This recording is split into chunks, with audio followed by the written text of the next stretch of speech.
Hare Krishna.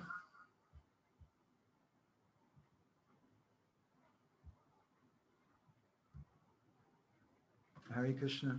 Good evening, dear devotees from Bhubaneswar Dham. So this is our second session. Would you please mute yourself?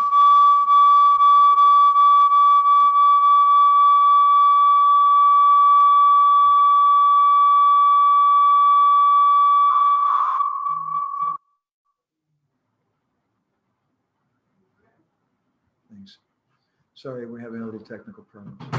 So I'm looking for Tapasvi Maharaj, who should be speaking soon. We're going to go ahead and start, though. We had a really wonderful first session this morning. We're still having some technical problems. Just a second. Mute on.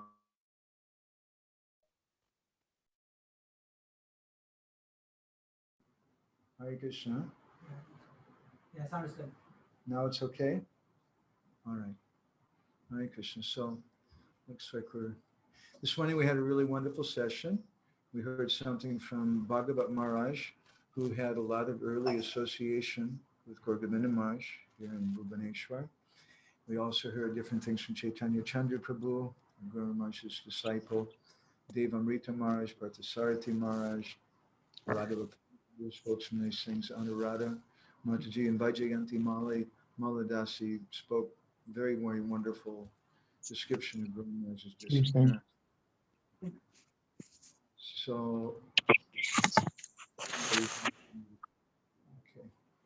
Anupam, I think that was you. You muted now. So today we're asking Tapasvi Maharaj to speak. I don't see him online here yet. We'll see how that goes. But I want to start off with a short video, just for a couple minutes, of our Guru Maharaj speaking something about Vaishnava Aparat. So we'll go ahead and start that right now.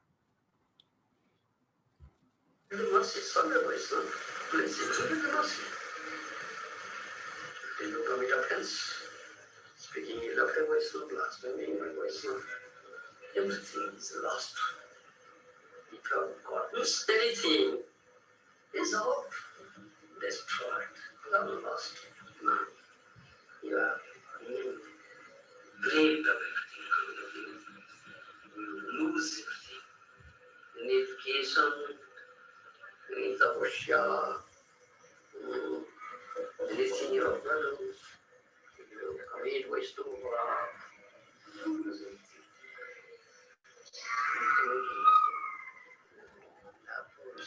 Don't come into Vaishnava.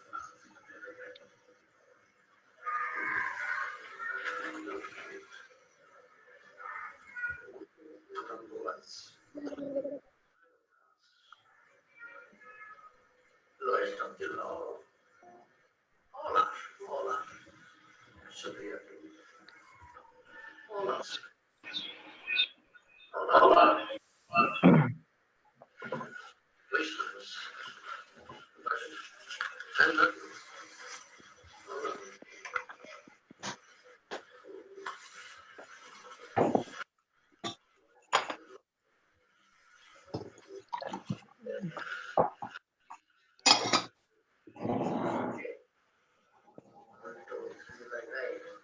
My name will come at last. Nobody will come. The body is alone. This is it. Now something.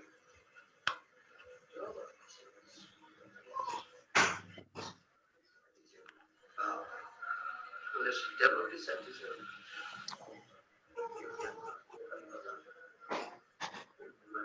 Okay.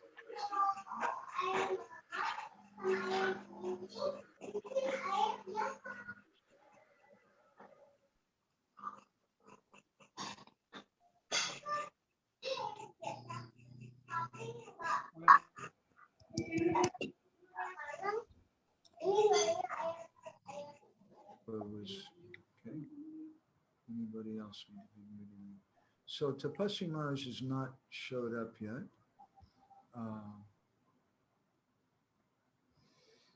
I'm going to go ahead and Anupam Prabhu, would you like to say something now?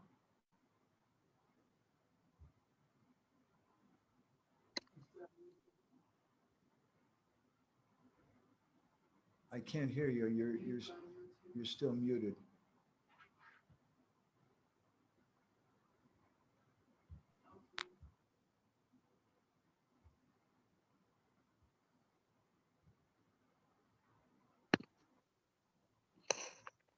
Now? Would you like to go ahead and start now? I'm in a little difficult situations. Tapasri Maharaj didn't show up. I wrote to him again, but oh, here he is. He's online now. I'm flexible. Tapasri Maharaj is here. Let's go ahead with him. He's just connecting right now to the audio, and he says he can't hear me yet. So I want to give a little introduction for Tapasri Maharaj, but I'd like to wait until he comes online. In any case, I want to thank all the wonderful devotees who are taking part in it. And Krishna Chaitra Maharaj is here now. He'll be speaking later on. And also Anupan and Madan Ulasa and Madhu. And we have a short video tonight from Vaishesha group. And if all goes well, Lokanath Maharaj is supposed to be showing up. And we'll have a short video also from Sachinandan Maharaj. So I'm just waiting now for Tapasri Maharaj. Maharaj, it shows that you're there. Can you hear me okay? Tapasri Maharaj? Hold on a minute. I'm just making sure you can hear me. Can you hear me okay? Yeah, I can hear you okay. And I see you good. Thank you very much. So let me just say a word or two to introduce you, because maybe not everybody is familiar with Tapasri Maharaj. You're not an unfortunate person. Thank you. Purva Ashram name was Ananta, and he spent a lot of time living in the Shrine with Gour Maharaj. He was Gour Maharaj's driver, and he has a lot of exciting stories to tell about driving Gour Maharaj around in Orissa and Padayatra. And he also traveled with Gour Maharaj as his servant for some time. And I saw how Gour Maharaj treated him with great affection, like a since then taken sannyas, and now he's traveling around preaching. And I'm just really, really happy that you're here. I was really, but aside from that, we're delighted to have you. We had a really good discussion with Bhagavat Maharaj. I'm looking to see who needs to be muted. Sorry to interrupt. Can you actually see me, because I can't see myself? Can you see me? Okay, let me see what I can do here. If please, everybody else mute yourself. That sounds like a really terrible thing to say. Okay, Raghavapan is just saying he can see. Okay, that's fine. Yeah, I can see you, Marsh. Okay, great. I can see. So go ahead, please start. I should start? Yeah, please. Oh, okay. Oh, yeah.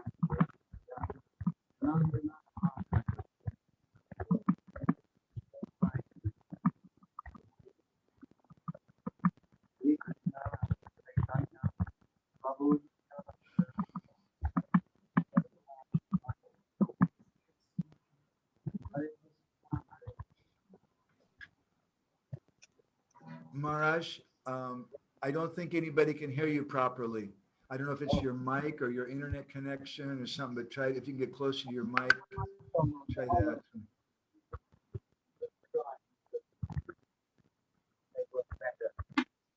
Okay, and Raghav is suggesting that devotees could turn off their video.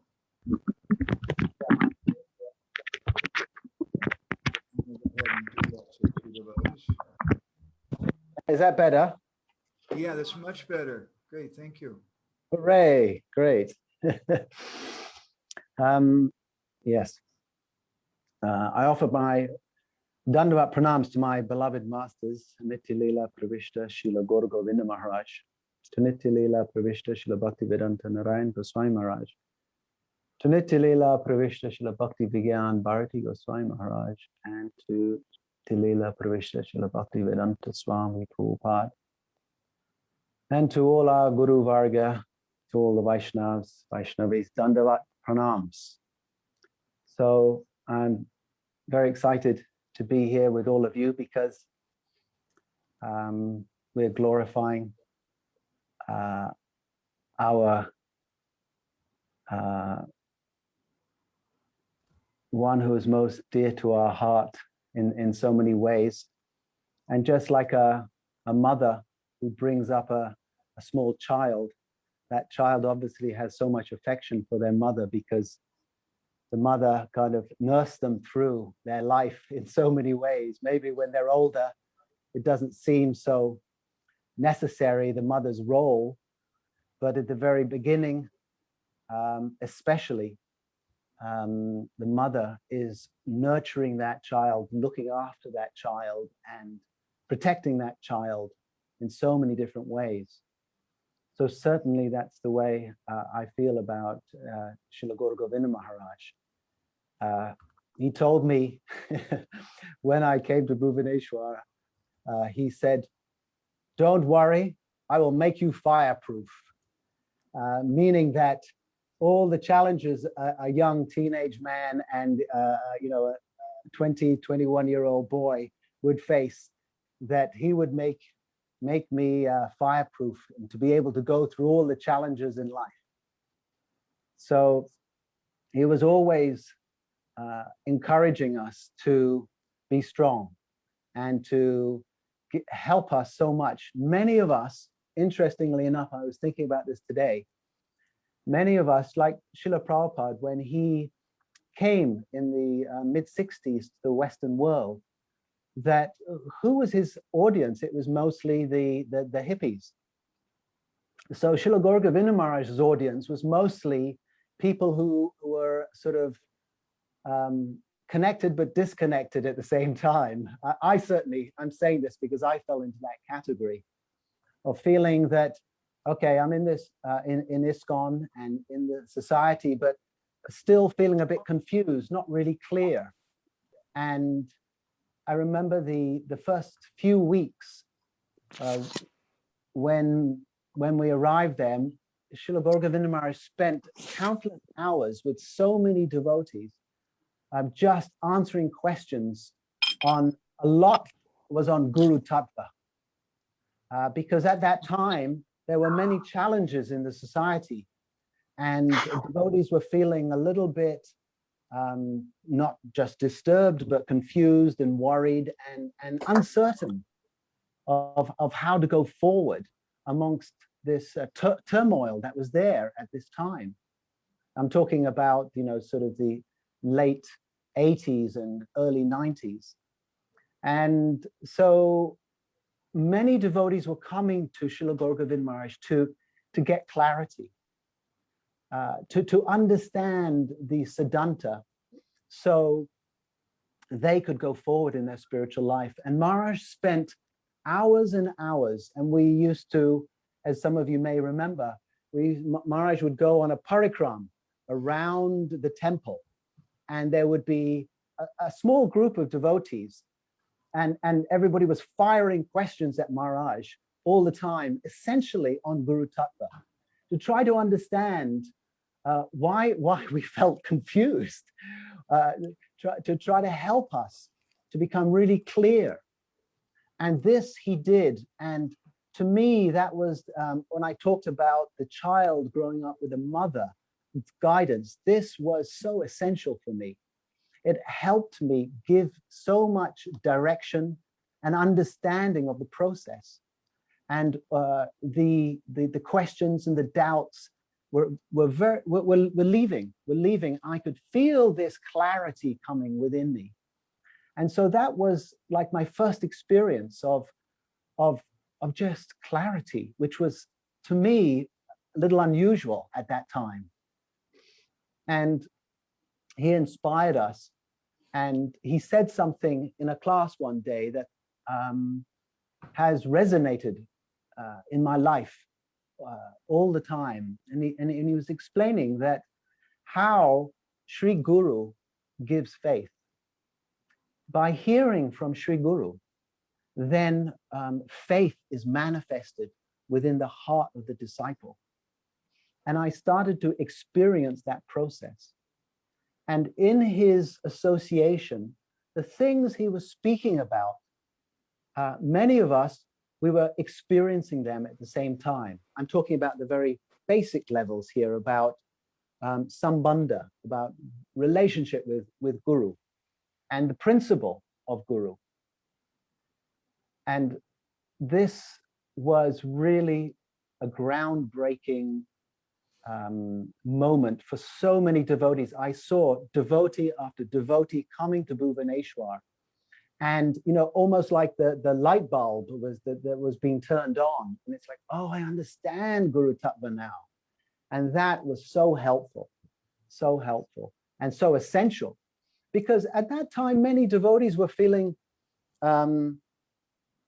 as I said, uncertain, and this gave them an anchor. Maharaj gave them this anchor by his clear explanation of tattva. So then, as time passed, the devotees bought Maharaj a brand new car. As Madhavananda Prabhu was saying, I drove, I was going to say, drove Srila Gour Govinda Maharaj mad sometimes, but drove him in the car on Padayatra. And yes, that was definitely a highlight, because the devotees would be going on Padayatra in the certain areas, and we would be staying in like a circuit bungalow, they called them, for the government. One of his disciples, Sachinandan Prabhu, got these circuit bungalows, and we stayed in there. So there was me, there was Srila Gour Govinda Maharaj, the cook, the assistant, and me, the driver. And I saw Maharaj there. Mostly he was chanting Harinam. He would be sitting on his bed, chanting Harinam, and in a very relaxed mood. And he was so happy on Padayatra. And I wanted to tell one Leela, because we don't have much time. So that was quite, it sort of reminded me of Nityananda Prabhu, his sort of wildness and his way of his exuberance, let's say. And that was that we were going to different programs at night from that little bungalow. And we would move every 3 or 4 days to a different house. And we'd just come to this first house, and we were staying in this first house, and the devotees came to Srila Gour Govinda Maharaj and said, Maharaj, problem is there to get to the program tonight. And he said, oh, well, what's the problem? And the devotee said, well, the bridge is broken across the river. There's a river, and there used to be a bridge, and that's gone now. So then they said, Maharaj asked him, well, how deep is it? And then he held his hand. Is it ankle deep? He would put his hand on his ankle. Or is it knee deep? And then is all up to the waist. And as he was saying this, he was looking at me and chuckling and laughing. And he was like, kind of already knowing where we were going and what was going to happen, but he was like building up this whole scenario. So then he looks at me, says, so what shall we do? And I was like 21. I said, Maharaj, we should go. There wasn't any hesitation. It's like, yes, let's just go. And he said, okay. So then we got in the car. This is the daytime, and then eventually we drove for about half an hour. We came to the bank of the river, and I was sitting there in the car. Maharaj was sitting in the back, and I think, yes, and his assistant was sitting with him. So I was standing there, and I was thinking, my God, I didn't think this river was actually that big. In my mind, I thought, oh, we can cross it. And then I thought, I had a moments of hesitation. And then I looked to the right side, and this Indian bus that was going full speed, and it basically leapt across the bank of the river and landed right in the river. And he drove straight across the river and up the other bank and across, and he went on. And there wasn't like any kind of anything, a hesitation from the driver. And it seemed like, oh, this is the normal thing to do. So I thought, right, okay. So I didn't jump over the bank. I went down the slope and I just drove across the river. And just before I started this, I said, Gurudev, are you ready? And he went, Jai Nrsingadev, and shouted it so loudly. I thought, right, that's the green lights. I just pressed on the accelerator. We went straight into the river, right across, and Maharaj is rolling in the back. He's laughing. He's rolling and laughing, and ha ha ha, and his arms are up in the air, and he's just, oh, it was just incredible. There was this kind of euphoria that was going on in the car. But Maharaj was laughing so much, and I was laughing because, you know, I didn't know how this was going to happen or what was going to happen. And the sevak, who was Indian brahmachari, was sitting very quietly next to Maharaj, a little worried about what was going to happen. So anyway, we kind of jumped over the bank and got up to the program, and Maharaj was just beaming, so happy that we got across. He spoke that night, and then he looked at me, said, right, now we've got to go back. And I thought, okay, I knew this was going to happen. So this is at nighttime. So we put some devotees on the high banks on the river with a lantern. And so we aimed for the devotees, for each different devotee to get across the river at night, and got up the other side. And Maharaj was, he was like repeating this story to me often, remembering that our adventures to serve the mission of Mahaprabhu, and that was his great joy. I saw his greatest joy was preaching, was to give this message of Mahaprabhu to everyone. And every night we went on the programs, when he would come back, all his clothes were mostly just soaked, completely wet. And he would get in the car, and you would feel this kind of intense energy from Maharaj. And he would sit down, and he was completely wet, and he would say, preaching is life. Preaching is life. And then, you know, we would go to back to the program. Back to the house or room. So another one, some of you may have heard, but some of my favorite times with Maharaj was when we were going to Singapore, and we were, which we didn't know, we were actually, ISKCON at that time were banned from going into Singapore.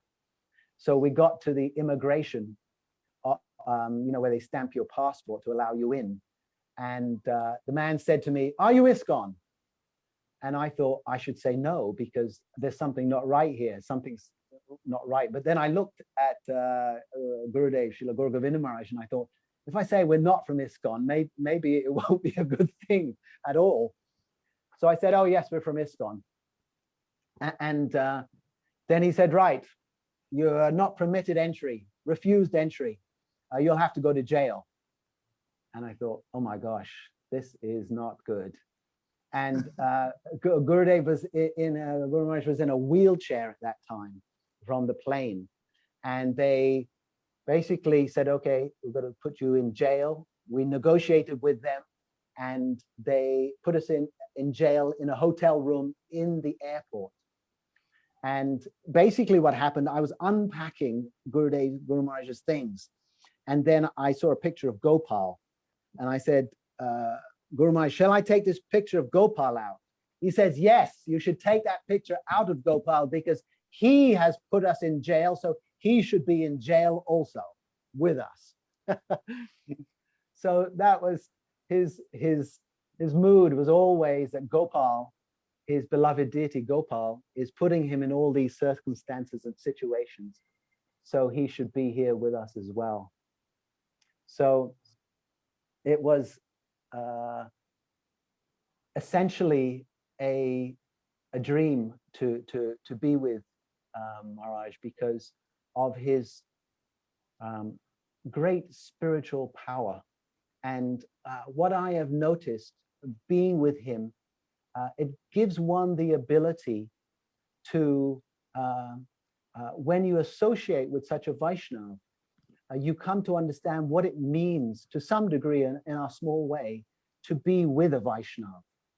When you are with such a Vaishnava, that feeling goes into your heart, And whatever they do and wherever they go, their interactions and they're speaking to you, their harikata, it's an experience in itself. And that experience, in one sense, has been my barometer, let's say, in my life, my guidance in my life. Always saying that experience that I had with Srila Gour Govinda Maharaj and continue to experience is, am I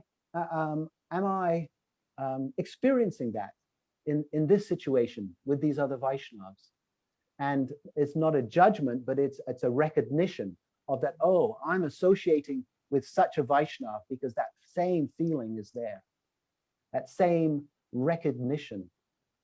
And so there are innumerable amounts of teaching that Maharaj has given me, that in his Harikatha or in general ways that have always been principles that have guided me to make, hopefully, the best decision. And even when I haven't been able to make the best decision, like a GPS, it's brought me back to understand, okay, this is the place you want to be in. These are the decisions to make. So they have really, Maharaj has really sort of embedded, implanted within me some sort of hardware, software that gives a kind of direction, and that has been invaluable for me. And certainly there's many other things that we could speak on, but I don't want to take all your time. But I would say, in essence, what he spoke about was Guru Tattva, which was so important. Shabda Brahman, this point of hearing, not just hearing from the lectures or books, but hearing from the Vaishnava. So his mood, his bhav will enter into your heart. Otherwise, it won't. The other activities are helpful, certainly. They will give you enthusiasm and encouragement.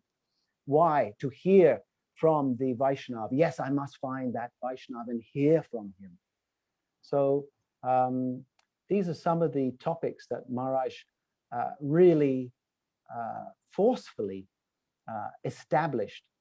And his, on my last point, is that when we went to Nigeria and he was coming off the plane, I saw the tiredness, the great effort, the compassion in his whole being, that he was physically very difficult for him to move and to go different places. But he said, I cannot leave my children alone. I cannot just leave them. And this was his deep meditation in many circumstances where he was challenged. He felt that, no, I must go and see my children, and I must assist them. So when we were getting off the plane, at that point, I got some glimpse of the dedication and the compassion that he had for all those who are connected to Mahaprabhu. So I'll stop here, and I so much appreciate the opportunity to remember Srila Gour Govinda Maharaj. And in a few days, I'll be going to Bhubaneswar, to Gadaigiri, to take darshan of Gopalju, his dear Thakurji. Dandavat pranams, Prabhu. Hare Krishna. Thank you very much, Maharaj. That's really wonderful. If you come to Jagannath Puri around that time, please come and visit us in our ashram there. We have a Definitely. Near Taranala. I was appreciating you speaking about the GPS. Some people say that's our Guru Parampara system. That's funny. Guru Parampara system. Yes. GPS. So we've been hearing that from about you, about that from you. And I was also, what you were speaking reminded me of a verse that Sanatana Goswami wrote in Krishna Lila Stava, where he says that Rupa Namashrita Vishta, that when someone meditates on the Rup and the Nam, Krishna, then Ashrita, they're taking shelter that, then Avishta, that Rupa and Nam enter into that devotee. And I think this is a point you were making so nicely, that when we associate with Vaishnavas of that kind of caliber, then that kata, that Shakti comes into our heart. Bhaktivinoda speaks about Yes. that also. How do That's you know right. Yes, Chaitanya? Guru Maharaj used to call it, what did Goura Shakti. Yeah. That Goura Shakti is moving through you, is vibrating through you. And that's the experience. It was like always being, as Srila Bhakti Rakshidhar Maharaj is like a golden volcano, although he's talking about Mahaprabhu. That was my experience of Srila Gaur Govinda Maharaj, like this golden volcano, 24 hours, just constantly, not in the sort of passionate way that we sometimes think of the, of the energy, but it was a volcanic within energy, as you all know, that was full of prema. Yes, thank you very much. Remember, sometimes Guru Maharaj would use the word udgar. He said that Mukod Girna, Sri Chaitanya Mukod Girna, that Mahaprabhu speaking was like a volcano coming out of his mouth. And sometimes he used the word udgar, which means to vomit. And he said, when do you vomit? When your stomach is full. Yes, and then when you beautiful. vomit, by the smell of the vomit, you can tell what the person's been eating. Yes, so when someone speaks, we can see what they've been eating, who they've been eating. Yes. So very Yes, nice. yes. Yes, beautiful. And his deep ruchi for Harikatha, his ruchi for the Bhagavatam, all these things that I didn't understand so much, and I'm beginning to touch on now as I try to study and understand that his real ruchi for this Ras Katha, this teaching. I mean, he really brought, like at the express train into, listen, this is the goal. Now practice it, now live it. And then he gave you at moments experience of that in his Harikatha. And that was, I think, for young boys, that it was just so, I mean, at that time, who was so, speaking about myself, so disconnected and distracted, that it was just so absorbing. It was incredible that it was just so absorbing. Anyway, yeah. Thank you so much for being with us today. I really, really appreciate it. You're a mirror for Guru Maharaj. We see some aspect of him through your words and through your heart. I really, really appreciate that because we want to meet with him. And I find so many different Vaishnavas have so many different perspectives of him. And sometimes, to be really blunt, in our Vaishnav Sangha or Sanghas, we don't always appreciate someone else's perspective. That's not necessarily bad. We should seek out Vaishnavas who are like-minded, but we should understand that these personalities are not one-dimensional, and that necessarily different Vaishnavas are going to see them in different ways. And the more that we're broad-minded to appreciate that, the more that we'll receive and see that. So I thank you so much. I really, really appreciate it. Yes, I hope you come and visit us in Puri. Yes, I will do my best. If you can send me your telephone number or something, Yeah, and then I can, yeah. I'll send you an email. I think a Sikh Krishna Maharaj, our god brother, will also be with us for a day or two, just like on the 4th or 5th. Wonderful, like that. wonderful, wonderful. Yes, that's wonderful. And like you're making the point that even as human beings, I myself, you are multidimensional. We can't just put people in a box, and this is how they are. Each person may have certain aspects that are difficult to understand, but there's another aspect in them as well. Each person is multidimensional. So when we talk about Sri Guru, that Krishna is also multidimensional, and all these aspects, as we begin to soften our own hearts and become more accepting, then we're able, they reveal these other aspects of themselves. So that's a beautiful point you're making. Yes, thank you very much. Thank you again, Maharaj. So I want to ask Madhukar Prabhu, I sent you a private message here, but you didn't reply. I see you're present, but are you actually there? Who's really present, who's really not? It's a question we're on. Yes, I'm here. Okay. So thank you, Madhukar Prabhu. So why don't you go ahead and start? Let me just give a brief introduction for devotees who don't know Madhukar Prabhu. And I have to confess that I haven't had any direct association with Madhukar Prabhu. I just know a little bit about him from Facebook and what I've heard about him from different Vaishnavas. You'll see he's doing Harikatha almost every day online. He's a very simple devotee. He's got a new center they've opened in America, and they have a very broad-minded program. There's many different Vaishnavas from different sanghas who are taking part there. And Madhukar Prabhu himself has the good fortune of having received Diksha from Srila Bhaktivedanta Narayan Maharaj. And also he's got an association with many different higher Vaishnavas. He lived for many years in Vrindavan, where he's getting trained up. And I asked him to speak to that. He said, well, I never met Govinda Maharaj. I said, that's okay. We'd like to hear something from you, your impression of him, or something about Guru Tattva, or just some advice for us or something. So thank you very much, Madhukar Prabhu, for taking part. Okay, Dhanyavad Pranam. All right. Okay. Om Jnanatimirandasya Jnananjana Shalakaya Chakshurun Militam Yena Tasmai Shri Guruve Namaha. Vanchakalpatarubhyascha Kripa Sindhubhya Eva Cha Patitanam Pavanebhyo Vaishnavebhyo Namo Namaha. So I'm feeling very shy to be speaking in front of so many exalted disciples of Srila Gour Govinda Goswami Maharaj. But I'm also feeling fortunate. The Srila Bhaktivedanta Bharati Goswami Maharaj, he would say that our greatest fortune, our greatest sampad, is when we have the opportunity to perform kirtan, when we're able to glorify these exalted Mahabhagavats. And it's the greatest vipad, the greatest sampad is to glorify the Vaishnavas, but the greatest vipad, the greatest calamity for us is when a day goes by and we miss that chance. So I'm just grateful to have this opportunity.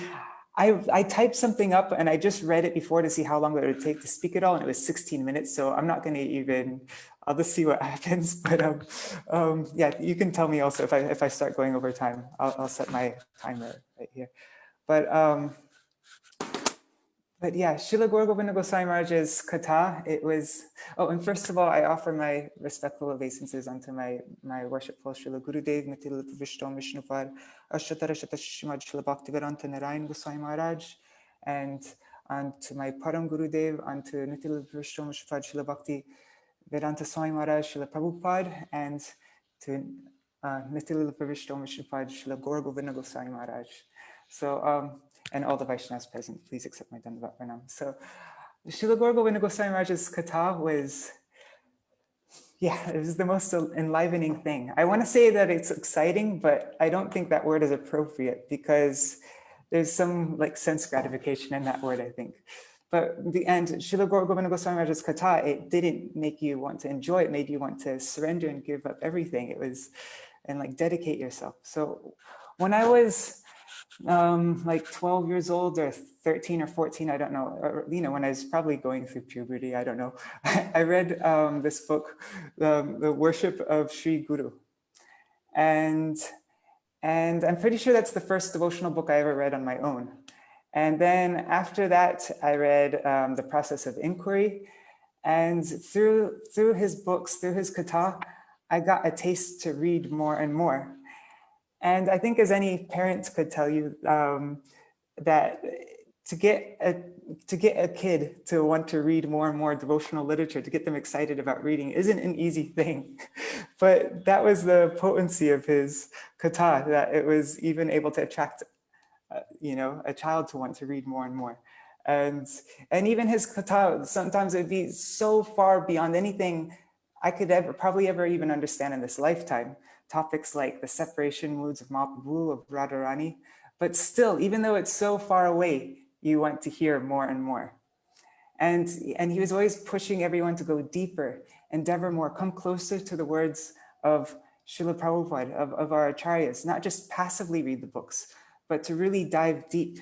And that's not something that we can do on our own, but he was there to grab our whole hand and bring us along with him, just show us a tiny drop of what he relishes in Srila Prabhupada's books. And he would say in his katha, I've read it in places, I just saw it in a random class that I opened today. He like, here's one thing from this Radha Makes Krishna Mad. He says that the use of these words is very, very appropriate, these words in Chaitanya Charitamrita. I don't know if you can relish it unless you know this language. My Guru Maharaj said, in order to understand this and relish this Amrita, Chaitanya Charitamrita, all should learn Bengali. Tabe e premanandir anubhava hoy, kabu jadi e premar hoy be ashray. Krishna thinks, if I become the ashray of this Radha Prem, then I can relish it. Otherwise, there is no possibility. Eta chinti rahe Krishna paramakotuki. With such a very deep intensity, Krishna was thinking. Hridaye badaye prema loba dak daki. This word, dak daki. The word lob here is greed for Radha Prem. Very intense greed, which cannot be suppressed. In the heart, there is a throbbing, duck, duck, duck, duck, duck, duck. While preparing sweet rice, you'll notice that when it becomes very thick, it makes the sound, duck, duck, duck, duck, duck, duck. Prem lob duck, ducky. Very intense greed, duck, duck, duck, duck. Such a word is used here. And you cannot relish it if you do not learn Bengali. Srila Krishnadas Kaviraj Goswami has written it like that. Then Krishna becomes Gour, to relish that Ashraya Jatiya Sukh, Ananda. So to really, Gour Govinda Goswami Maharaj, he would always say to understand that these words that he's saying, and he'd be always giving these special expressions of our acharyas, so that we can go deeper into understanding Srila Prabhupada's words and we can gain more appreciation. But also just understanding these words, and understanding all these expressions. And even if you memorize all of Srila Prabhupada's teachings and instructions, you can have them all memorized, but even then you might not even be able to understand a single sentence, because we have all these layers of ahankar, abhiman, all this pride, selfishness, independence. And all of this is blocking us from being able to truly dive deep into Srila Prabhupada's words. So then to really make people understand what Srila Prabhupada has brought, what has given us, he would demolish all these things, all this ahankar, abhiman, pride. And you can see it I've seen it in videos. I've heard from devotees who've been chastised by him, how his merciful chastisements, and it was really intense, like calling people fools, lusty, pretender. And normally when you get chastised so heavily, that would make somebody become defensive or hurt, or it would demolish all their self-confidence. But with Srila Gour Govinda Goswami Maharaj, his chastisements would give all hope. It'd be invigorating. People would feel that he sees me. He sees all my crap. I can't hide anymore. There's no fooling him. You're just forced to stand there completely open and naked. But then a lightness of heart comes. It's a complete, like you feel completely liberated, that it's all right. I don't need to pretend anymore. Because because I'm so horrible, it doesn't make him want to reject me. On the contrary, it makes him want to give, he wants to help me even more, because that's his nature, is to help those who need it most. And so his chastisement was the ultimate expression of love. And it was his acceptance. It pulled people closer to him. And that chastisement radically changed people's lives. It would destroy any kind of duplicity, all kinds of anarthas, and make people completely simple and innocent and like dependent children. I watched this Royal Staircase series, and Tapasvi Maharaj was at that time Ananta Prabhu, and his video too. And he was walking down when they arrived right in front of his hut. Then Ananta Prabhu asked him, "Is that kicking of Nityananda the Guru?" And Srila Gour Govinda Goswami Maharaj said, "Yes, Guru's mercy is kicking, yes." And then Ananta asked a couple times, he said, "How does Guru kick us?" And then Srila Gour Govinda Goswami Maharaj said, he'll slap you. Guru Karna Dharam. Guru has that right. Nobody has such right. If someone slaps you, then you go, "Hey, what do you say?" Then you'll react. But to Guru, out of your own will, you have said, "Shishashtaham sharimam tvam prapanam." I've become your shishya, your disciple. That means I'm under your strict discipline. Inflict discipline on me. Slap me now. And then Guru slaps. Yes. I've completely given myself to Guru. I don't belong to myself anymore. Then Guru can utilize you as he likes. Why shall you react? You are not yours. You are Guru's. That's Guru's mercy. And that's the kicking of Nityananda. And so there's one a point that Srila Gour Govinda Goswami Maharaj would make that I always it's been so helpful for me, and I always come back to it. I always quote it about how Guru and Vaishnavas, and sometimes he uses it in relation to Gour and Nityananda Prabhu, that they are patit pavan. They are the saviors of the fallen. But they are not kapati pavan. They are not they don't deliver those who are full of duplicity, who are crooked. And here's a little quote from the article Simplicity in Faith he gave in 1991. He says, "Everything takes place according to the will of Krishna. If he doesn't will, a blade of grass will not shake. So it is a question of faith. But why do we lack faith? Dhruva immediately put strong faith. He was not afraid of any situation. Where is that Narayan? Where is Narayan?" This example is also there in the story of the young boy and Gopal. But we can't put faith. What is the reason? Why are these small children able to have faith, but adults cannot? It is because you are crooked and they are simple. A child is very simple, but as soon as he grows up and associates with adults, those who are very crooked, he develops crookedness. Otherwise, in the beginning, a child is very simple. Simplicity is Vaishnavism. All of our acharyas have said this. Srila Bhakti Siddhanta Saraswati Goswami stresses on this. Saralata hi Vaishnavata. Simplicity is Vaishnavism. Real Vaishnavas are as simple as a child. There's no question of crookedness, duplicity, or pretentiousness in them. But our heart is full of these things. We are not at all simple-hearted persons. We are very crooked. Duplicity, crookedness, and pretentiousness are in you. But Krishna is in your heart. He knows what is in you, and you cannot cheat him. Therefore, we say that Sadhu, Guru, Mahajan are patit pavan, not kapati pavan. They are saviors of the fallen, not saviors of the crooked. And, oh God, I don't know if, oh my God, I'm at 10 minutes already. Okay, so anyhow, I have more to say, but I'm just really, where can we find such a loving guru? Anyways, yeah, I feel my Srila Gurudev and Srila Gour Govinda Goswami Maharaj, they're very similar. And that's why whenever I'm around any of Srila Gour Govinda Goswami Maharaj's disciples, I feel like an automatic, I feel almost like they're like my godbrothers, you know, or my god sisters. I feel an automatic kind of that family kind of feeling towards them. And I'm just praying that on this day that's become glorious with glorifications of this Mahabhagavat, I pray that Srila Gour Govinda Goswami Maharaj, that he removes all crookedness from my heart so that I can just become a simple child and be able to accept his loving and strong mercy. And by this, with his guidance and encouragement, I'll be able to truly serve and please my Srila Prabhupada and my Srila Gurudev. Okay, I end here. Vanchakalpatarubhyascha kripa sindhubhya cha patitanam pavanebhyo vaishnavebhyo namo namah. You know, a Vaishnava can say many things, but as St. Francis of Assisi once told some of his followers, he said, you should preach.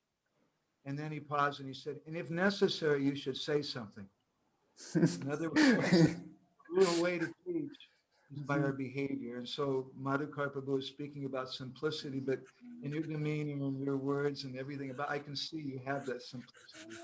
Thank you very much. I'd just like to add one little anecdote that you were mentioning about how Guru Maharaj would speak so strongly. And we would see sometimes he would pick out a devotee in the audience and start hammering him. Sometimes that devotee, the next day he would sit in the back or he would hide. Or even once I remember, I was traveling with Guru Maharaj and there was one very senior Vaishnava who had disciples and he just didn't show up the next day. Because he couldn't tolerate that blast from him. I also remember once someone told me that they were playing a recording of Guru Maharaj speaking, and there was one Mataji in the house there, and she got so disturbed by Guru Maharaj's intensity that she jumped up and ran and locked the door to her room. Oh my God. It was very, very पाठीमागे uncompromised. राहून settle होऊन बसलं तर चांगलं. एवढं जवळ राहिलं तर एवढंच दिसतं आपल्याला. was that? Who's speaking?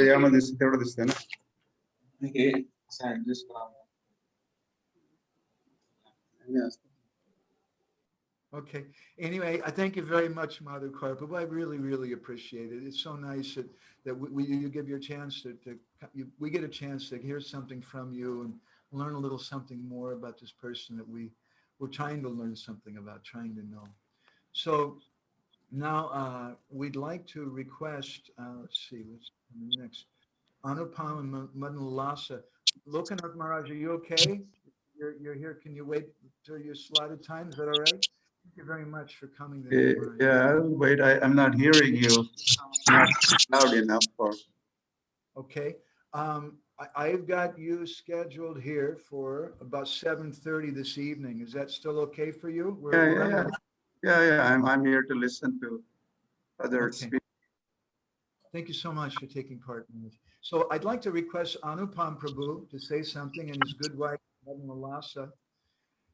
And Anupam Prabhu is a lawyer. He came to Gour Maharaj very late, but I saw that Gour Maharaj gave him a lot of affection, a lot of attention, and very quickly he imbibed a lot from Gour Maharaj. As Srila Prabhupada once told some of the devotees who made a comment about Gour Maharaj, they said, how can he take sannyas? He's just a new man. And Prabhupada told him, who's a new man? You're a new man. He's been a Vaishnava from his birth. So Anupam Prabhu, although he was a new person in some ways, later, I saw that very, very quickly he got a lot of affection and mercy from Gour Maharaj. And I just like to welcome you, Anupam Prabhu, tonight. And if you could share a few things with us, we'd be very, very grateful. Haribol Prabhu. Dandavat pranams to all. All glories to Srila Gurudev and all glories to Srila Prabhupada. So recently you posted something, the last entry of Srila Gurudev in his diary. And I was intrigued about that. There's only 3 sentences, but I want to mention them here. And that is, Prabhu Gopal, please give me mercy. Make Krishna Prema and Bhakti. Please make a proper group of devotees. Anupam Prabhu, can you get closer to the mic or something? I don't know. Also, it sounds like somebody else is not muted in the background.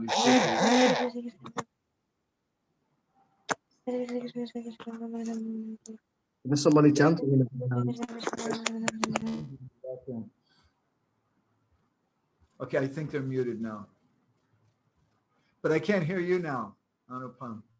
Yes, now I hope I'm back. Yeah, that's better. Now.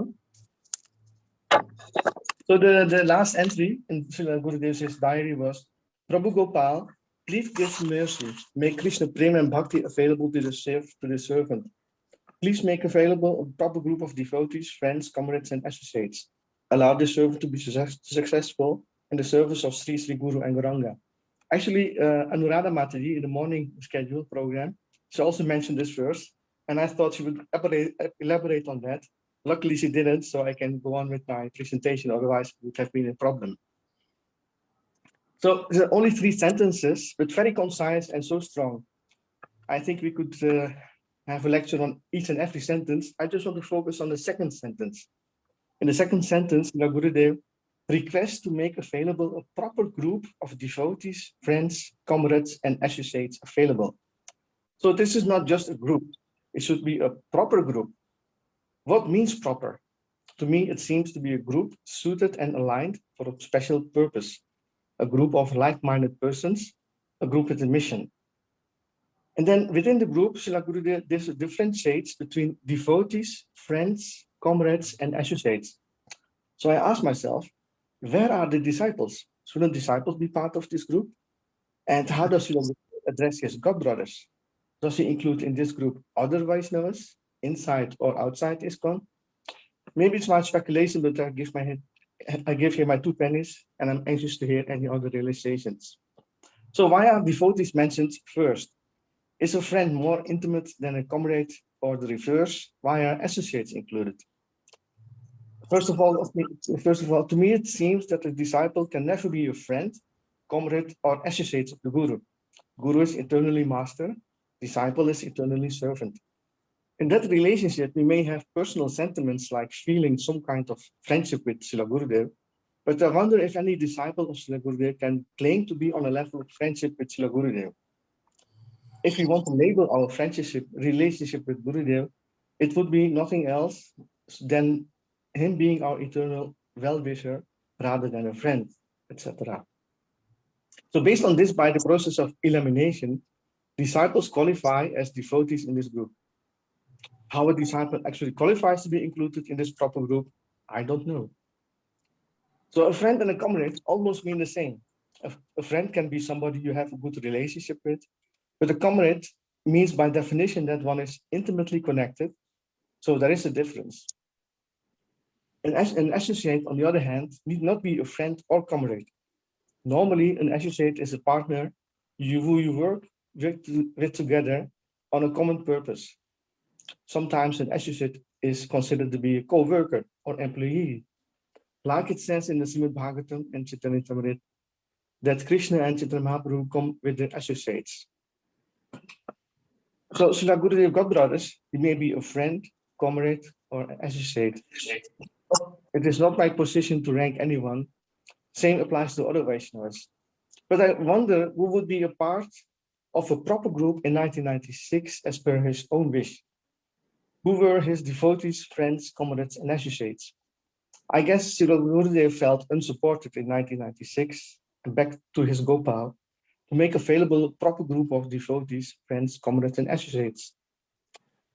Most important for me to find out if his disciples are included in this proper group. It seems to me that disciples should be considered devotees. However, who can call himself to be a proper devotee? Or disciples could be considered an associate. And who can call himself an associate? Better to be the dog of the Guru. So if Srila Gurudev may treat me as a dog, I would be most fortunate. Low fallen as I am, my only qualification is the loyalty of a dog to his master, nothing else. Jai Srila Gurudev, Jai Srila Prabhupada. So that was my contribution, and Madan Lasa has also a contribution, and I'll continue with reading that. It's a little longer, but very from her heart. That's why she asked me to present it, and she felt a bit shy to present it. My beloved Srila Gurudev, 25 long years since your disappearance. 25 long years of separations from you. I am sometimes wondering how and why this all has happened.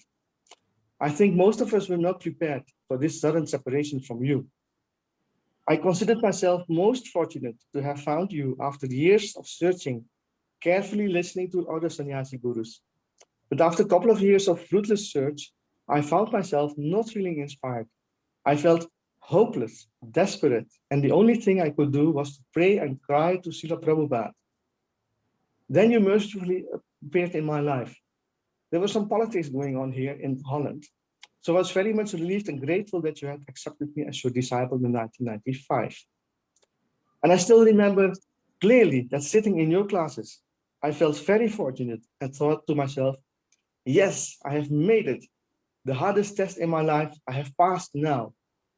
I have found the most precious person here there is in the whole wide world, my own bona fide spiritual master. I had heard that according to some astrologers, you would live up to 90 years. And I was most delighted to hear this good news. I pictured myself sitting tightly in your classes, just like in the scenes of Mahabharata Ramayana, where the disciples sit down peacefully in the ashram with their beloved Gurudev. Wow, 25 or more years of relishing your Krishna Katha, relishing my Gurudev's presence and feeling enlightened by your words of purifying Sabda Brahman, and serve you.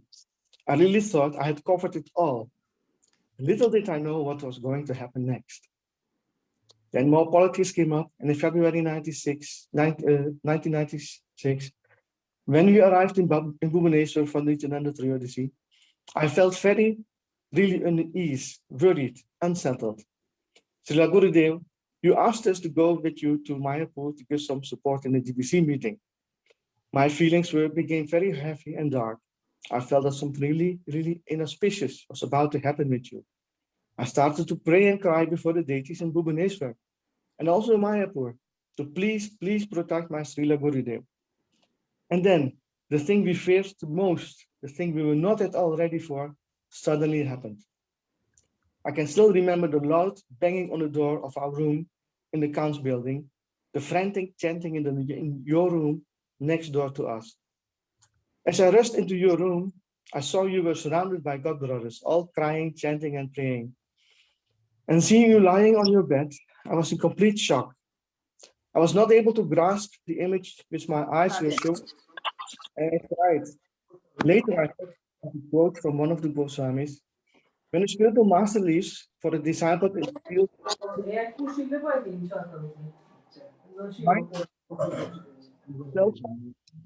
many thunderbolts.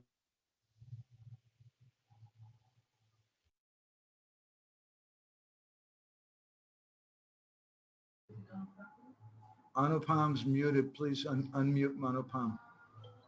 Haribol, Haribol. I can hear you now. Go ahead, Okay.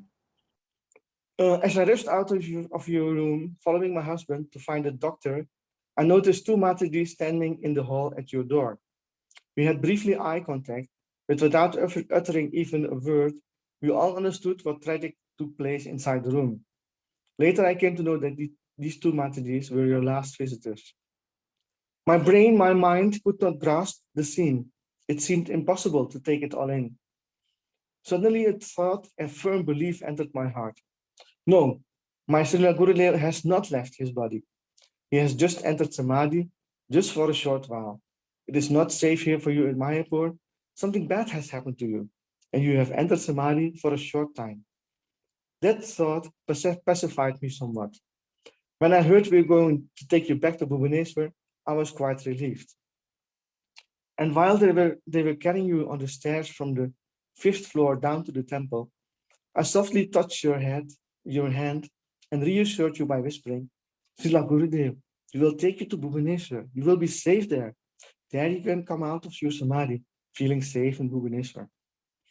We sat 18 hours, long hours in the bus from Mayapur to Bhubaneswar. Upon arrival, everything went so fast. Before I knew, you were carried around the temple on a palanquin. You were taken inside your hut and placed in the hole dug there for you. One by one, all of us threw salt and sand, covering your divine body. My brains failed to comprehend what was going on. I became numb. The whole night I could not sleep, could not process what I had witnessed that day. The next day I saw your samadhi covered with fresh sand and a tulsi plant on top of it. Only then somehow it dawned onto me. I'm not going to see you again, Srila Gurudev. You have really gone into a samadhi now.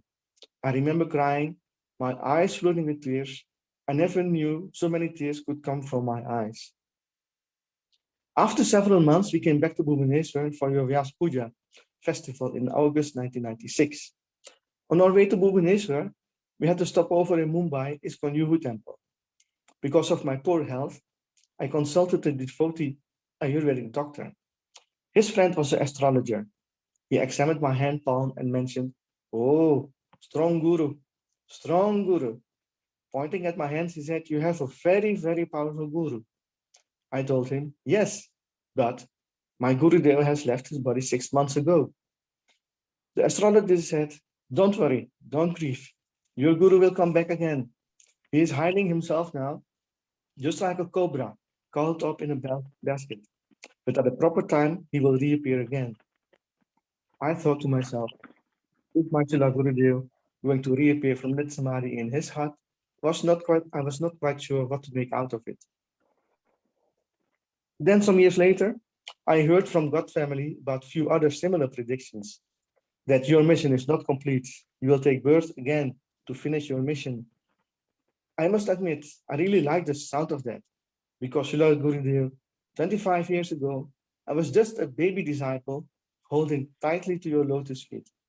Unlike other more advanced God family, I'm unqualified, not sincere, very low fallen, and after these long 25 years, I still feel not grown up, feeling like a lost child.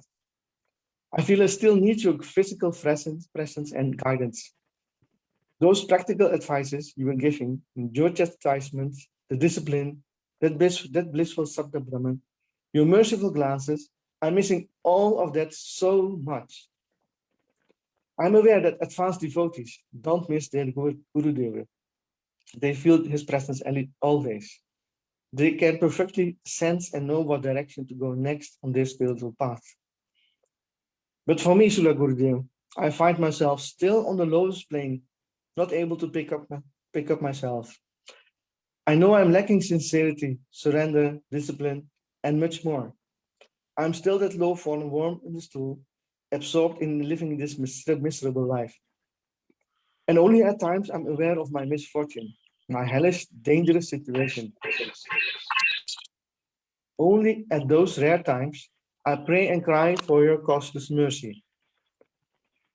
Also, I very often ponder about how our spiritual lives would have evolved if this painful event had not taken place. If we would have been still be blessed with your physical presence, Srila Gurudev. Why couldn't we have more of that bliss instead of these feelings of separation? 25 years ago, I was very, very naive, always feeling inspired by stories with happy endings. And now, Srila Gurudev, 25 years later, I find myself, I have not changed a bit, still utmost naive, hoping and praying for a happy, blissful spiritual life in your presence, under your guidance, a very happy ending of this miserable and empty life of separation from you. Hare Krishna, Srila Gurudev ki jai, Srila Prabhupada ki jai.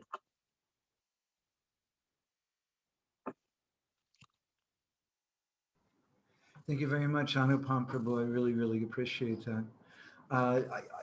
Your comments reminded me of many things. I remember shortly after Guru Maharaj left in Mayapur, Gopal Krishna Maharaj sent someone to the devotees and asked if we wanted to use one of their buses.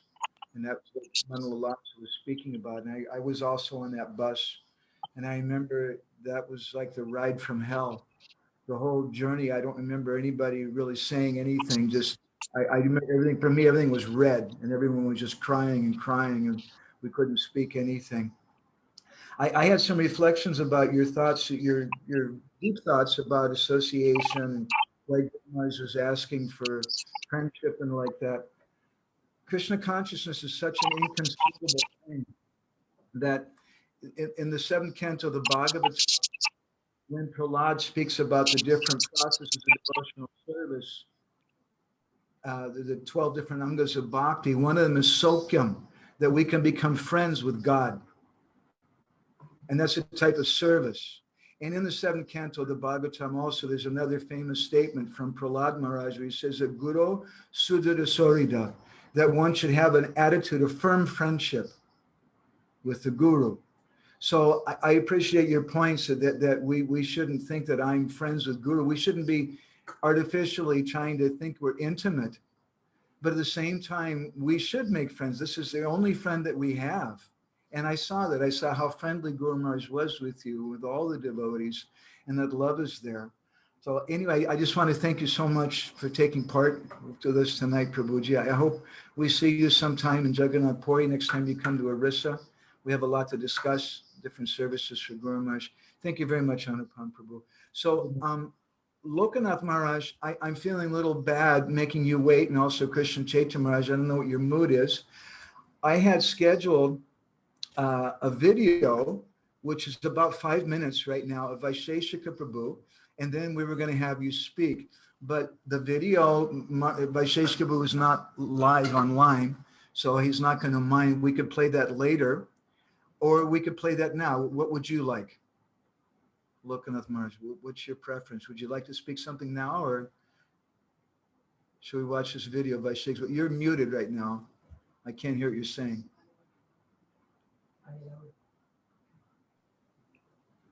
Would you like to start now?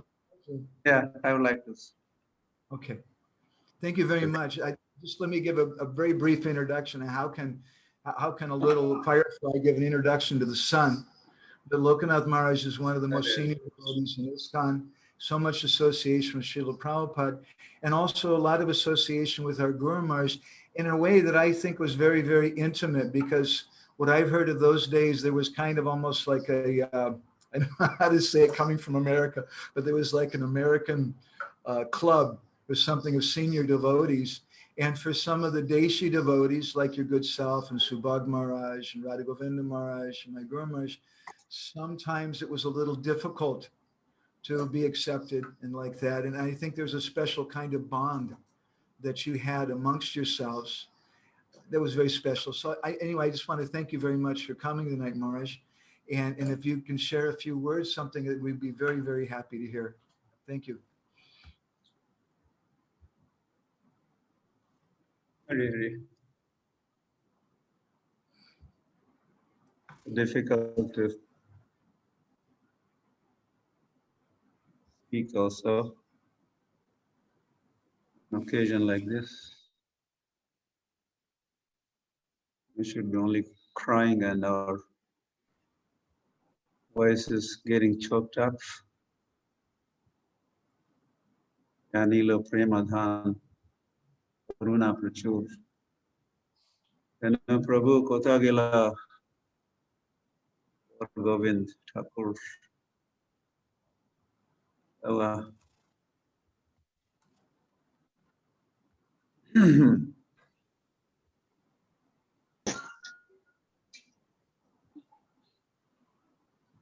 okay. Well,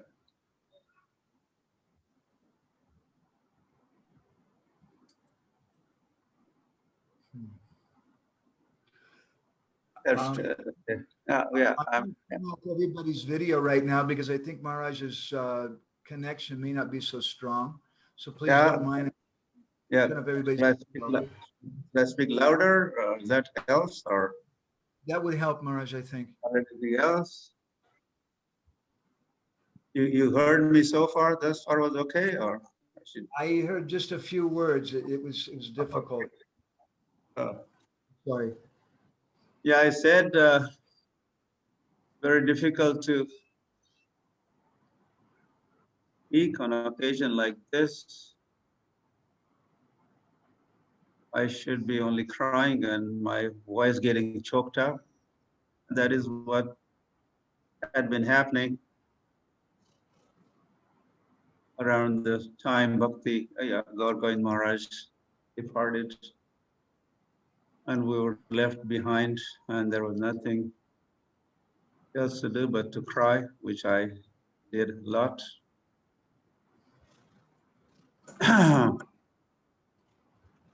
So, 77, Srila Prabhupada had asked me to conduct this Padayatra from Vrindavan to Mayapur. And as we arrived in Mayapur, said, go to Jagannath Puri. So we were in Orissa and we had some hard times and we needed help. And I had approached Srila Prabhupada, who had already approached Gour Govind Maharaj, and he was very much willing to assist us with our Padayatra program. And then I informed Srila Prabhupada, and Prabhupada wrote to me in July of 77, is that all going good with the sound, Madhvananda? Yes, Maharaj. Okay. I could. Yeah. Yes, you're coming good. The Prabhupada wrote a letter to me, and he mentioned, I'm very pleased that Gour Govind Maharaj will be joining the bullock cart Sankirtan. He is a very good preacher, an ideal Vaishnava. So his addition to the party will increase activities. So this was like a music to my ears then and even now. When we could and we are glorifying Gour Govind Maharaj is worth glorifying. But here we could here Srila Prabhupada himself glorifying Gaur Govind Maharaj and saying he's a very good preacher and he's a ideal Vaishnava. That's good enough, right? If spiritual master says, my disciple is a good preacher and ideal Vaishnava, well, what more has to be said? So Prabhupada has kind of said it all. So, so then different things happen with the Pulakar Sankirtan. Maharaj did join the effort. In fact, for some time, Padayatra had stopped for Pulakar Sankirtan, and our deities were in ISKCON Bhubaneswar, and they are there to this day.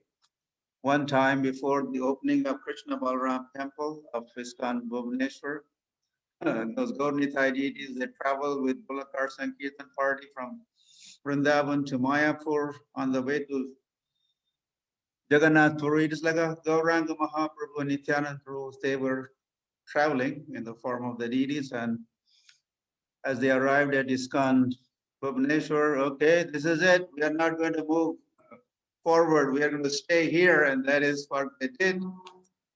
And they stayed on, and they are still there. You could, whenever you go, take darshan. You're in the front of Gaur-Nitai deities, big deities, and then small Gaur-Nitai deities. Those were the deities of Pulakar Sankirtan party. So that is my big connection with Gaur Govind Maharaj and ISKCON Bhubaneswar. And then Maharaj kept doing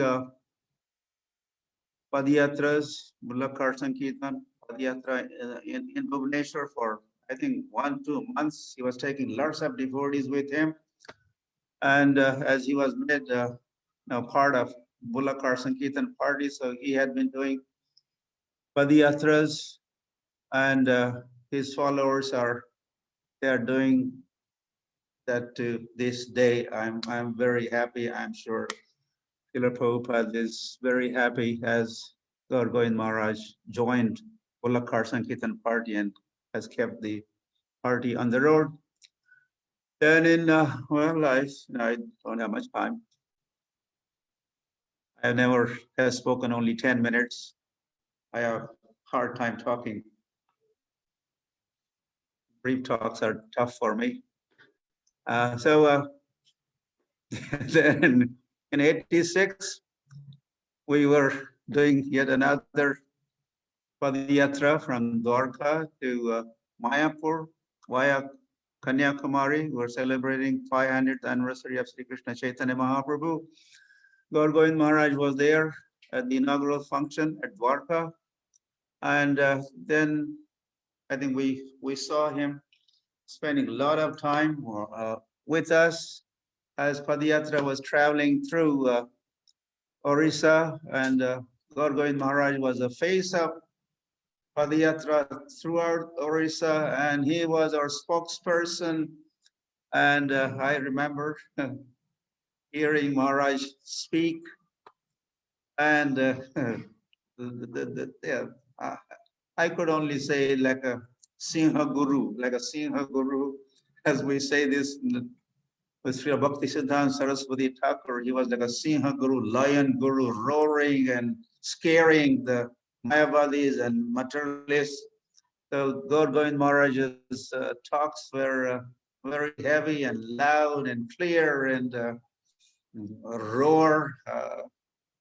That is what I remember Maharaja's contribution to our preaching, again with Padayatra throughout Orissa. And Maharaj would travel with us. He was very much dedicated those days also for the translation of Srila Prabhupada's books in Oriental language. And sometimes we would say, and approach Maharaj, Maharaj, please take prasad. And he would say, no, I haven't completed my quota. I have to finish my, he had some quota, I don't know, 10, 20 pages each day. No, I have not finished. How could I take prasadam? And then, he also had another sankalp kind of, after sunset, he would not take prasad. And, on Padayatra, our prasad would get late. And then Maharaj would go hungry and he would never complain. Oh, no, it's too late. And so like that, Maharaj was very strict, following the vows and busy with translation work of Srila Prabhupada's books. Well, then next thing was 77, not 77. This was 96, and the whole world was celebrating Srila Prabhupada's Centennial celebration, 100th birth anniversary of Srila Prabhupada. And so we were celebrating different Prabhupada festivals in different cities. And one of the first city that we covered was Bhubaneswar. This was just before Mayapur festival. And we had come with, we had a whole exhibition and a whole display, and our team had arrived and Maharaj had organized a grand festival. The king of Puri, he was presiding over the function.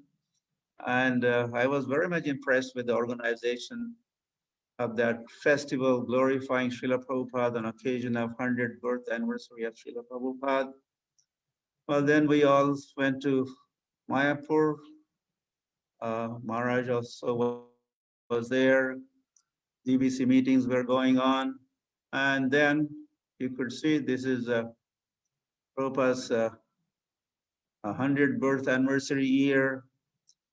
And then that day was Srila Bhakti Siddhanta Saraswati Thakur's appearance day. All day Maharaj was busy with the GBC meetings. I also was there attending as a minister those meetings. And in the evening after the meetings, Maharaj is in his couch apartment, surrounded with the devotees, and he's talking about Krishna, or the pastimes where there's a separation from Krishna, or the Brajavasis are missing Krishna as he's in Dwarka, and all those viraha bhav he's talking about, and he's absorbed, and devotees were listening. And then middle of that talk, well, this is how I felt, that while talking about that pastime, Maharaj kind of entered that pastime, leaving us behind, leaving the body. He entered those Nitya Leelas of Radha and Krishna. Hari Hari. And as news was spreading all over the ISKCON Mayapur campus, we all rushed. I was not the first one to arrive, and the way I saw him, I thought he's still there. I wasn't seeing any symptom of his departure, and devotees are massaging him and holding him, and which I also did.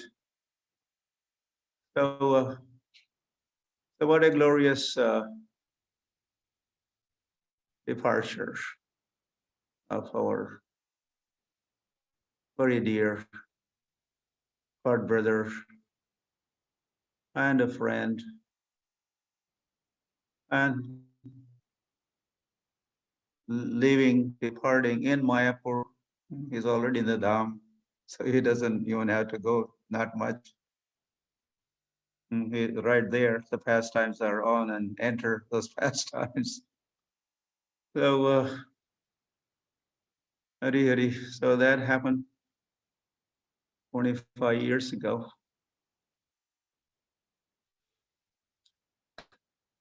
So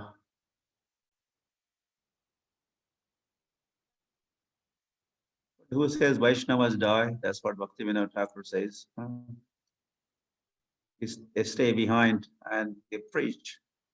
Prabhani stays behind, and I'm thankful to Madhvanand Prabhu for taking up this task of publishing books of Gour Govind Maharaj.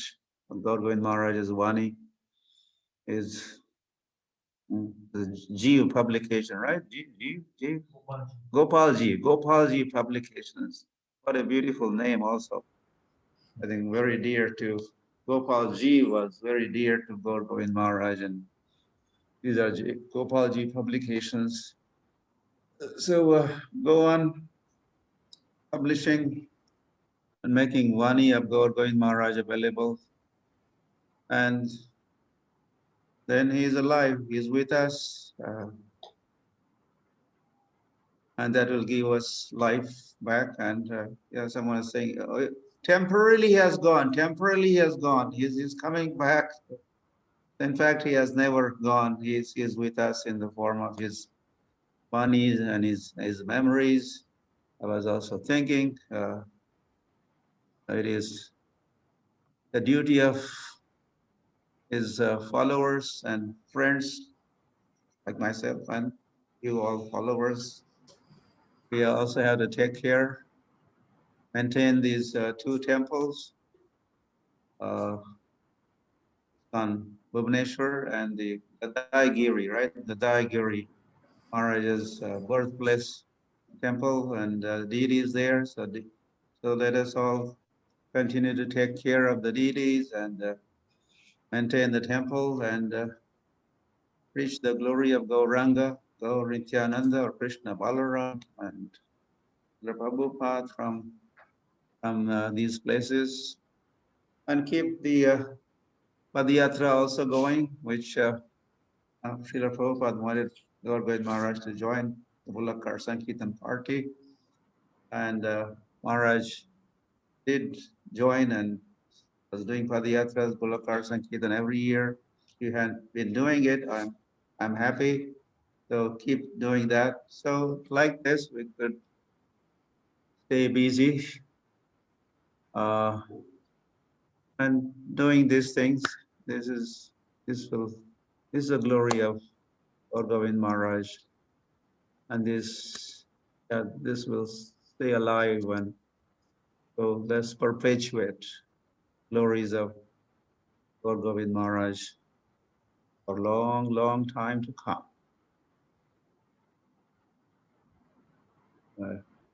Gaur Govind Swami Maharaj Tithi Mahotsava ki jai. Gaur Nitai ki jai. Srila Prabhupada ki jai. An Bhubaneswar ki jai. Gadaigiri ki jai. Gaur Premanand. Very, very. Thank you very much, Lokanath Maharaj. I really appreciate you taking the time. And at this time, after our spiritual father is gone, we're taking blessings from his friends and from his brothers, like your good self, who are your nephews in spiritual life. And we need some blessings. I just like to reflect on a couple of things that you were saying about, you mentioned how when you saw Guru Maharaj's body and it seemed like he was still present. I guess one of the last physical blessings I had from Guru Maharaj was I was one of the devotees who lowered his body into the ground. We dug a hole in his bhajan kutir and put salt in the ground there, and we lowered his body into the ground. This was, I think, probably at least 20 hours or so after he'd left this world. And when we lowered his body in the ground, I was very astonished to see that his body was like jelly. It was very, very soft. There was no rigor mortis.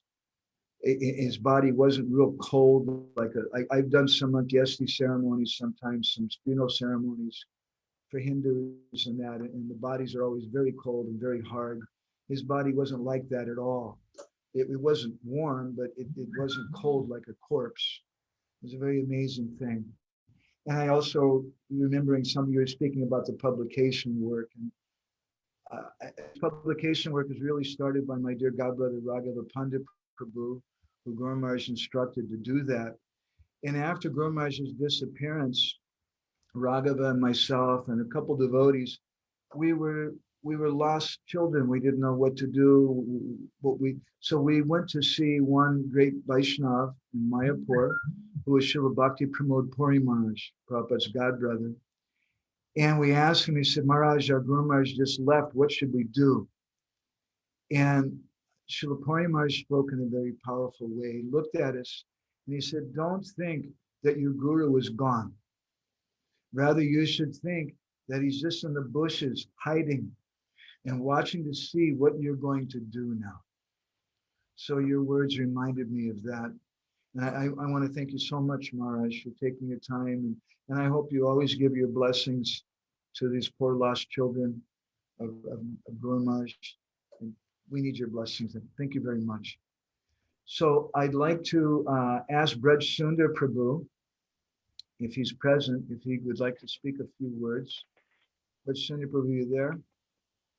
Yes, I'm there, Prabhu. Okay. Braj Sundar Prabhu, for those who don't know, he's a leading disciple of Radha Govinda Maharaj. And Braj Sundar Prabhu gives lectures all over the world, travels quite a bit, and he started a school at Govardhan. And so I please mute somebody. I'm really glad to have you tonight with Braj Sundar. Can you turn on your video, Braj Sundar Prabhu? I'm trying, but the host has stopped me. Uh-oh. Host is a rascal. We have two hosts. We have some co-hosts, and I'm trying to, Raghava suggested that we have a couple people do this because our connection's not always good. Can you, I don't see what Braj Sundar Prabhu is at. So just bear with us for a moment. We're trying to get this video going. And right after Braj Sundar Prabhu, we're going to ask His Holiness Krishna Chaitanya Maharaj to say something. We've gone a little off our schedule. We were going to show some videos, both of Vaisheshika Prabhu and of Sachinanda Maharaj, but I'm choosing to put those later because they're not live, and I don't want to disrespect Krishna Chaitanya Maharaj and the senior devotees who are waiting. So we can put those videos later. They'll also be online on YouTube so devotees can watch, but I want to give special preference to the devotees who are here live right now. I still can't figure out what we can do with Braj Sundar.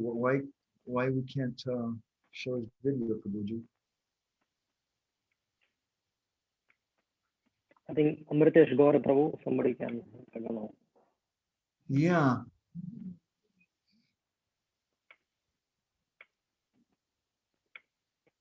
We're trying to fix it up. Somehow I see you on my main screen. I don't see your face, but I see your name, but I don't. Okay. Okay. Okay, you got it. There we go. Yeah. Thank you. Yes. Thank you, Prabhu. So first of all, I wish to thank you, Prabhu, for giving me an opportunity to speak about and glorify Srila Gour Govinda Goswami Maharaj. So there is an incident which I often, whenever I get an opportunity to glorify Gour Govinda Maharaj, I often narrate an incident, unheard incident for many devotees, which was been narrated by Gaur Krishnadas Goswami, and that particular incident is very dear to me. So I like to narrate that. So it has Gour Govinda Maharaj, Radha Govinda Maharaj, and Gaur Krishna Maharaj, three of them together. So I wish to first offer my sincere respects unto the lotus feet of Srila Gour Govinda Maharaj.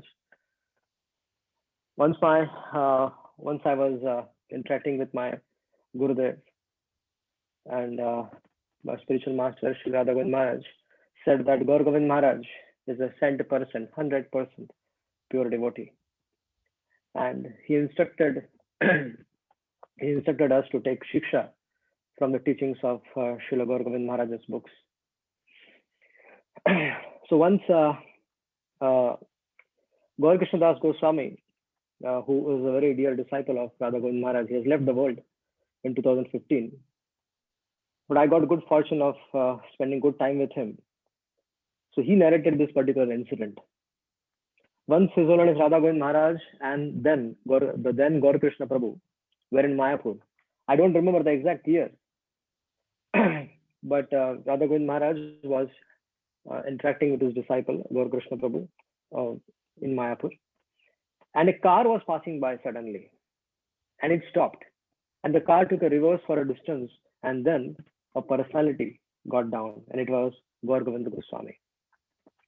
And as soon as Radha Govind Goswami saw Gour Govind Swami, he offered his prostrate obeisances unto his lotus feet.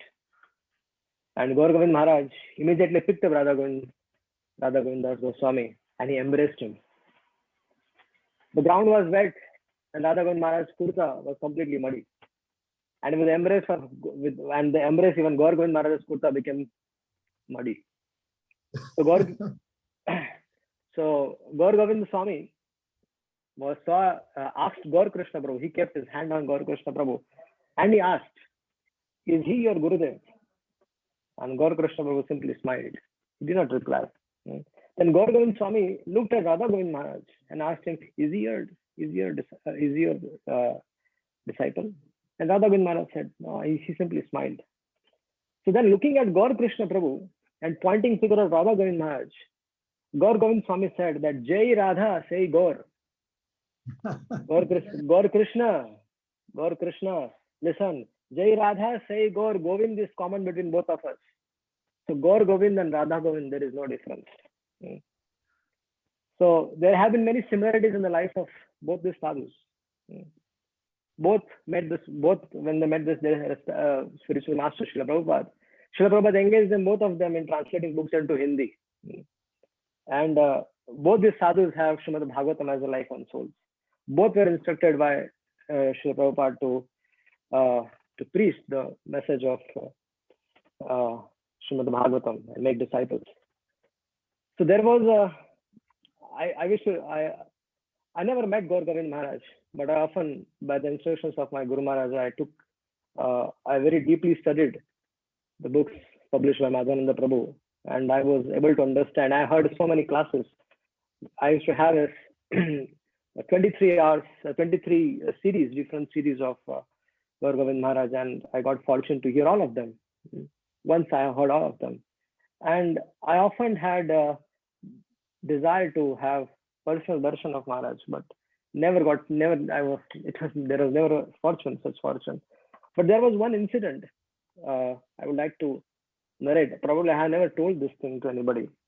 I was at Vrindavan and a disciple of Gour Govind Maharaj came, Maharaj's disciple of Maharaj. And I liked one of the pictures. Because it had full darshan of Maharaj's lotus feet and the lotus face. So I asked the devotee, would you please give this to me? And he said, "No, I can't give, because this is my Gurudev. I can't give it to you like that." So I said, "Okay, Prabhuji." I just folded my hands and said, "I'm very sorry for asking you this." The devotee left me and he was walking away. And after some time, he came running to me. After a while, he came running to me, looking for me. And he said that, "Take this picture." I said, "What happened?" I said, Gurudev told me, Gurudev came to me and he said, go, and he got inspiration from his heart that I should give this picture to you. And he was telling me that as if Gurudev was telling me that you should give this picture to Braj Sundar. And he came and said, "Please take this picture. And I'm very sorry for not giving this to you previously." So this particular incident actually had a big impact on my life, because this was like an acceptance that I accepted Maharaj and Maharaj also accepted me. So this confirmed actually that there is some connection was there. So I'm very, very thankful to Madhavananda Prabhu for giving his life, for spreading the teachings and of Srila Gour Govinda Maharaj, which are actually the glories of the scriptures, glories of Srimad Bhagavatam. So I sincerely thank Madhavananda Prabhu and all his team who are sincerely working very hard for spreading the teachings of Gour Govinda Maharaj. And especially Guru Tattva, if one wants to understand about how what is Guru Tattva, then one should definitely read it from the books of Gour Govinda Maharaj, try to hear his lecture. One's faith for his spiritual master will definitely increase. One's surrender for the spiritual master will definitely increase. So when one hears from or reads Maharaj's book, so much conviction is there, so much one needs to have so much faith and conviction in the lotus feet of spiritual master. So that conviction will come when we hear such understanding. I was very inspired when Gour Govinda Maharaj explains in one of his classes how the relationship between the disciple and the guru is not an ordinary relationship, but it is a relationship which is managed by Yoga Maya. So that actually made a lot of difference in my life. So I sincerely thank Madhavan Prabhu for your service. And also I wish to offer again my respectful obeisances unto the lotus feet of Gour Govinda Maharaj. And my Gurudev has been very mercifully asked me to publish Maharaj's books in Hindi. So we did some, but we'll be definitely making an effort to do more of his books in Hindi and make and help many devotees to understand the glories of Srimad Bhagavatam and Chaitanya Mahaprabhu with the writings of Gour Govinda Maharaj. Thank you very much. Hare Krishna. Thank you so much, Bhajasundar Prabhu. I really, really appreciate you. You know the story. Gaur Krishna Prabhu Maharaj, he'd come to Mayapur some years ago. He was there for Guru Maharaj's disappearance festival. And he started telling a story that you were telling, how the car was coming by and Guru Maharaj and your Guru Maharaj offered obeisances, dandavats in the mud. And then Guru Maharaj picked him up and embraced him, and they were both muddy. It was such a very amazing, attractive story.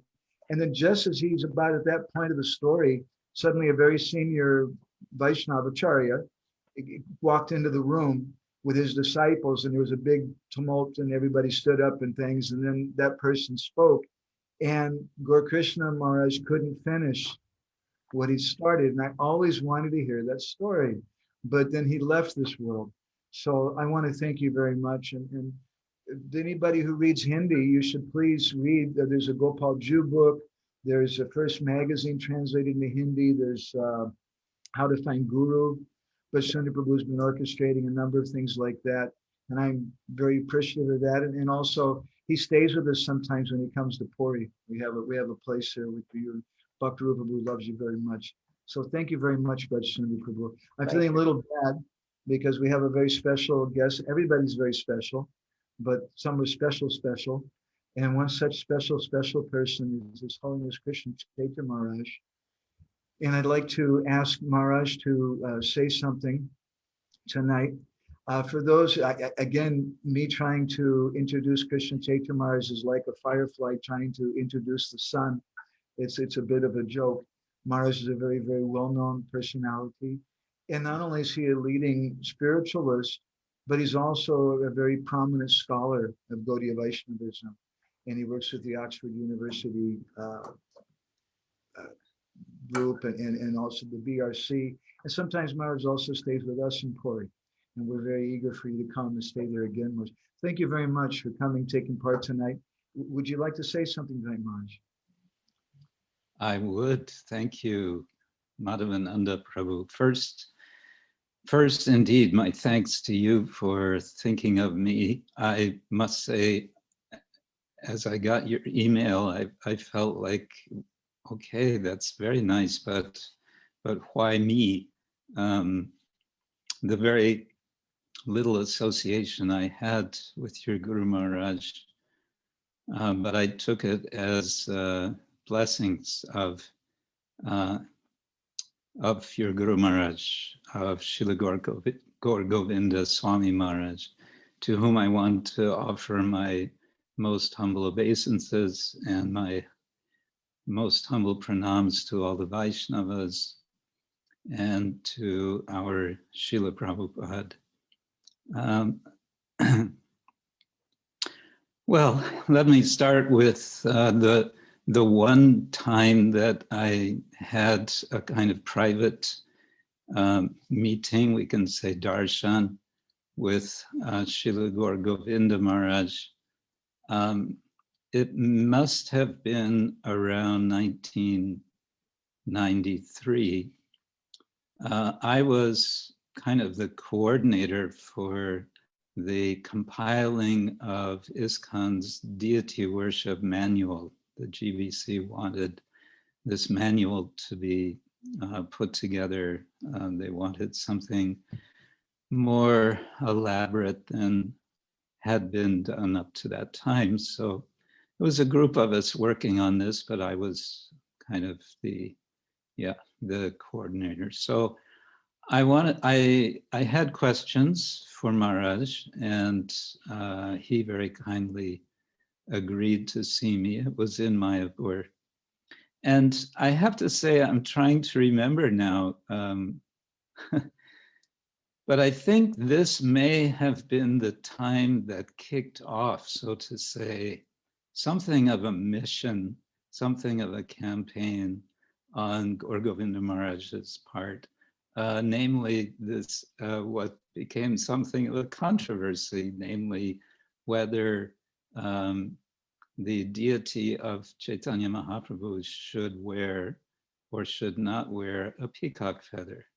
And as I'm sure all of you know,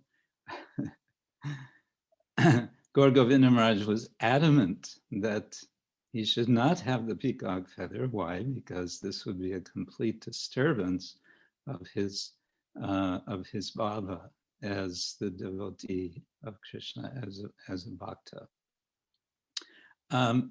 Whether I'm to blame for kicking that off, I'm not sure, but it was a subject that became a matter of concern. Much more recently, in fact, just a few days ago, I received an email from a very dear godbrother of mine. I think he wouldn't mind if I mention his name, Pancharatna Prabhu, who lives in Mayapur. And he was asking me for my perspective on how the terms sadhu, shastra, and guru might best be defined for the purpose of the institution of ISKCON is in the process since years now. Srila Prabhupada wanted that the GBC have a constitution. And okay, so they've been working on this, and they want the constitution to be based on sadhu, shastra, and guru. Very good. So he's writing to me. Why he's writing to me? I'm sure he's writing to many devotees asking, how shall we define sadhu, shastra, and guru? And then I received Madhavananda Prabhu's invitation to speak today. And I thought, there's no problem to understand what is sadhu, shastra, and guru. Just look at this embodiment of sadhu, shastra, and guru. Srila Gour Govinda Swami Maharaj. And I like to remember Srila Narottam Das Thakur's song, Sadhu Shastra Guru Vakya Hridaye Koriyo Aikya Satatam Basibo Prema Majje. And I feel like this is very much embodied by Gour Govinda Maharaj, where the result of bringing together sadhu, shastra, and guru in the heart, sadhu, shastra, guru vakya hridaye koriya aikya. There is a singularity, aikya, from the word eka, coming together. What is the result of that? The result is satatam vashivo prema majje. I will constantly float in prema. And that's what we have seen with Srila Gour Govinda Maharaj. As I was hearing His Holiness Tapasvi Maharaj just now, a few minutes ago, speaking about how the devotees were coming to Gour Govinda Maharaj feeling disoriented, feeling, some confusion or a lot of confusion, and how Gour Govinda Maharaj would preach so powerfully, especially on the subject of Guru Tattva. It reminded me of this little episode of Srila Prabhupada in London at Bury Place, when the temple was first opened, the deities were first established, and you may have seen photos, Radhalan and Ishvara, above them a shelf, and on the shelf were Jagannath Subhadra Baladev. And Srila Prabhupada had seen that this shelf was starting to drop. So Srila Prabhupada personally jumped up and held up this shelf with Lord Jagannath for some time, until the devotees worked out something so that there was no disaster. So I was thinking of Gour Govinda Maharaj, in some sense, doing something similar for so many devotees, holding up and, in this dangerous condition, making clear what is Guru Tattva. And I came across this very nice passage from him, which I'd like to share, which many of you have probably read because it's in the book, which very nicely Madhavananda Prabhu has put together. This is on page 318, the meaning of Sri Guru. And I think this connects with this theme of how we have a sense that Gour Govinda Maharaj is still with us. He says, one should understand what is Sri Guru Charana Padma. The words Sri Guru are very significant. Shri means Shobha, beauty, Sampada, transcendental wealth or asset, and Shrestha, the topmost. Sri Guru means that guru who is endowed with Shri, with Prema Bhakti. The word Shri is used because there is no question of Sri Guru disappearing or not being manifest. It is only applicable to a guru who is eternally manifest. Otherwise, such a word would not be used. So this is sort of highlighting the understanding of what, okay, we want to define guru. Well, there it is.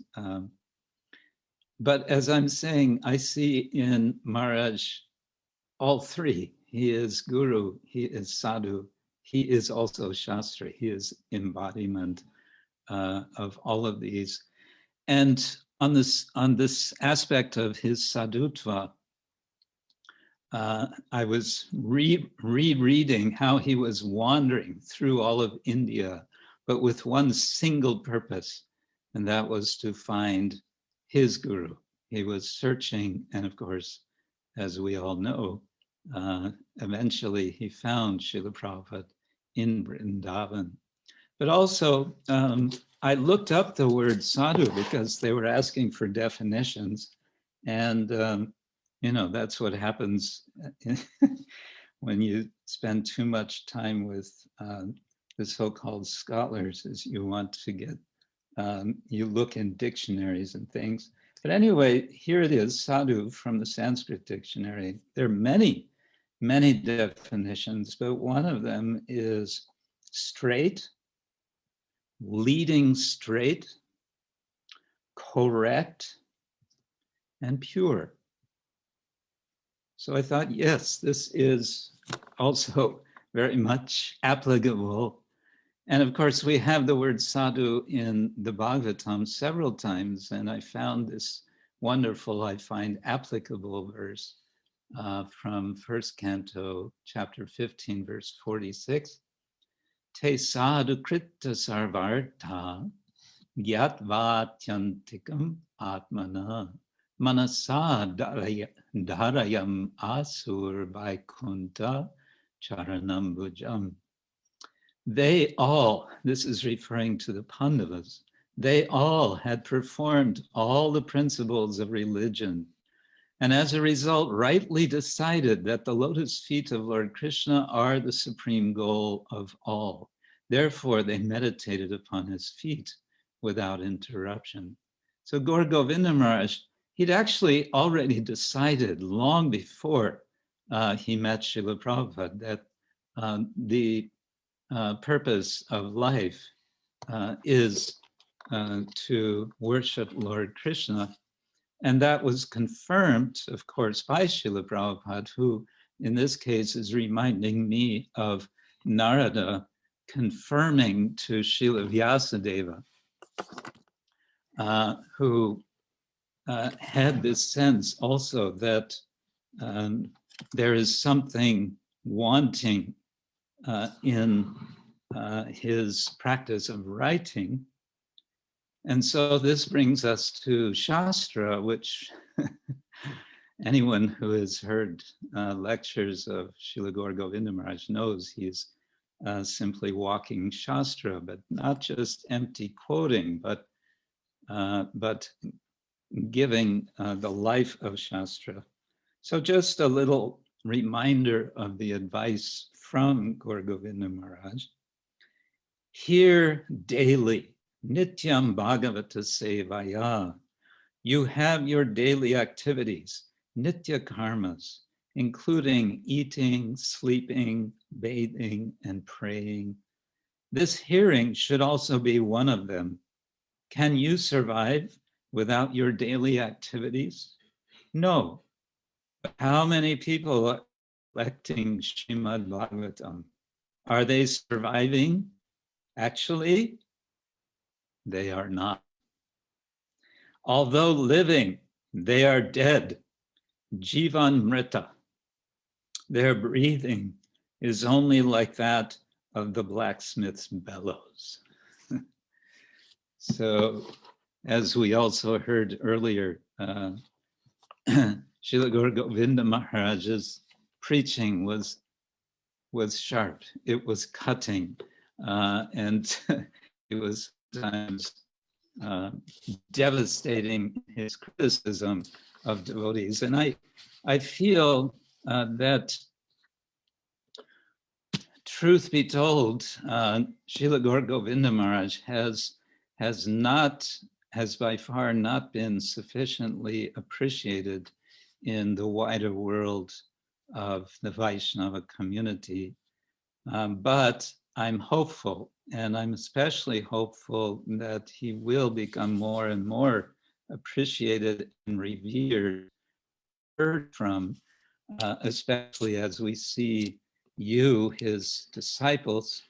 I'm in particular, I've been benefited by Madhavananda Prabhu with his total dedication to his Guru Maharaj. But I think we have a bright future for the wider society of Vaishnavas to win a greater appreciation for Srila Gour Govinda Maharaj.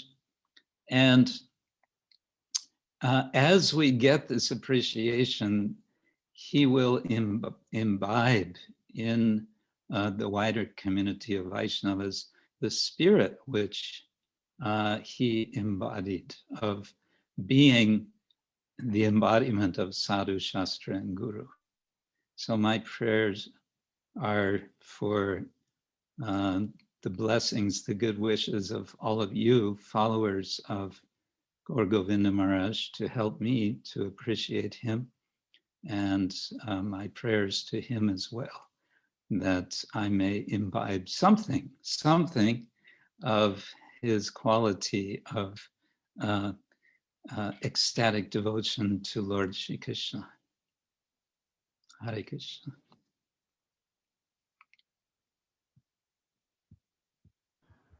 Thank you very, very much, Maharaj. I really appreciate your very deep thoughts about our Guru Maharaj.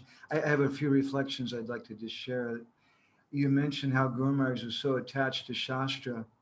I remember one class that he gave an instruction to all his disciples, and he said that if you can't quote Shastra, don't tell them you're my disciple.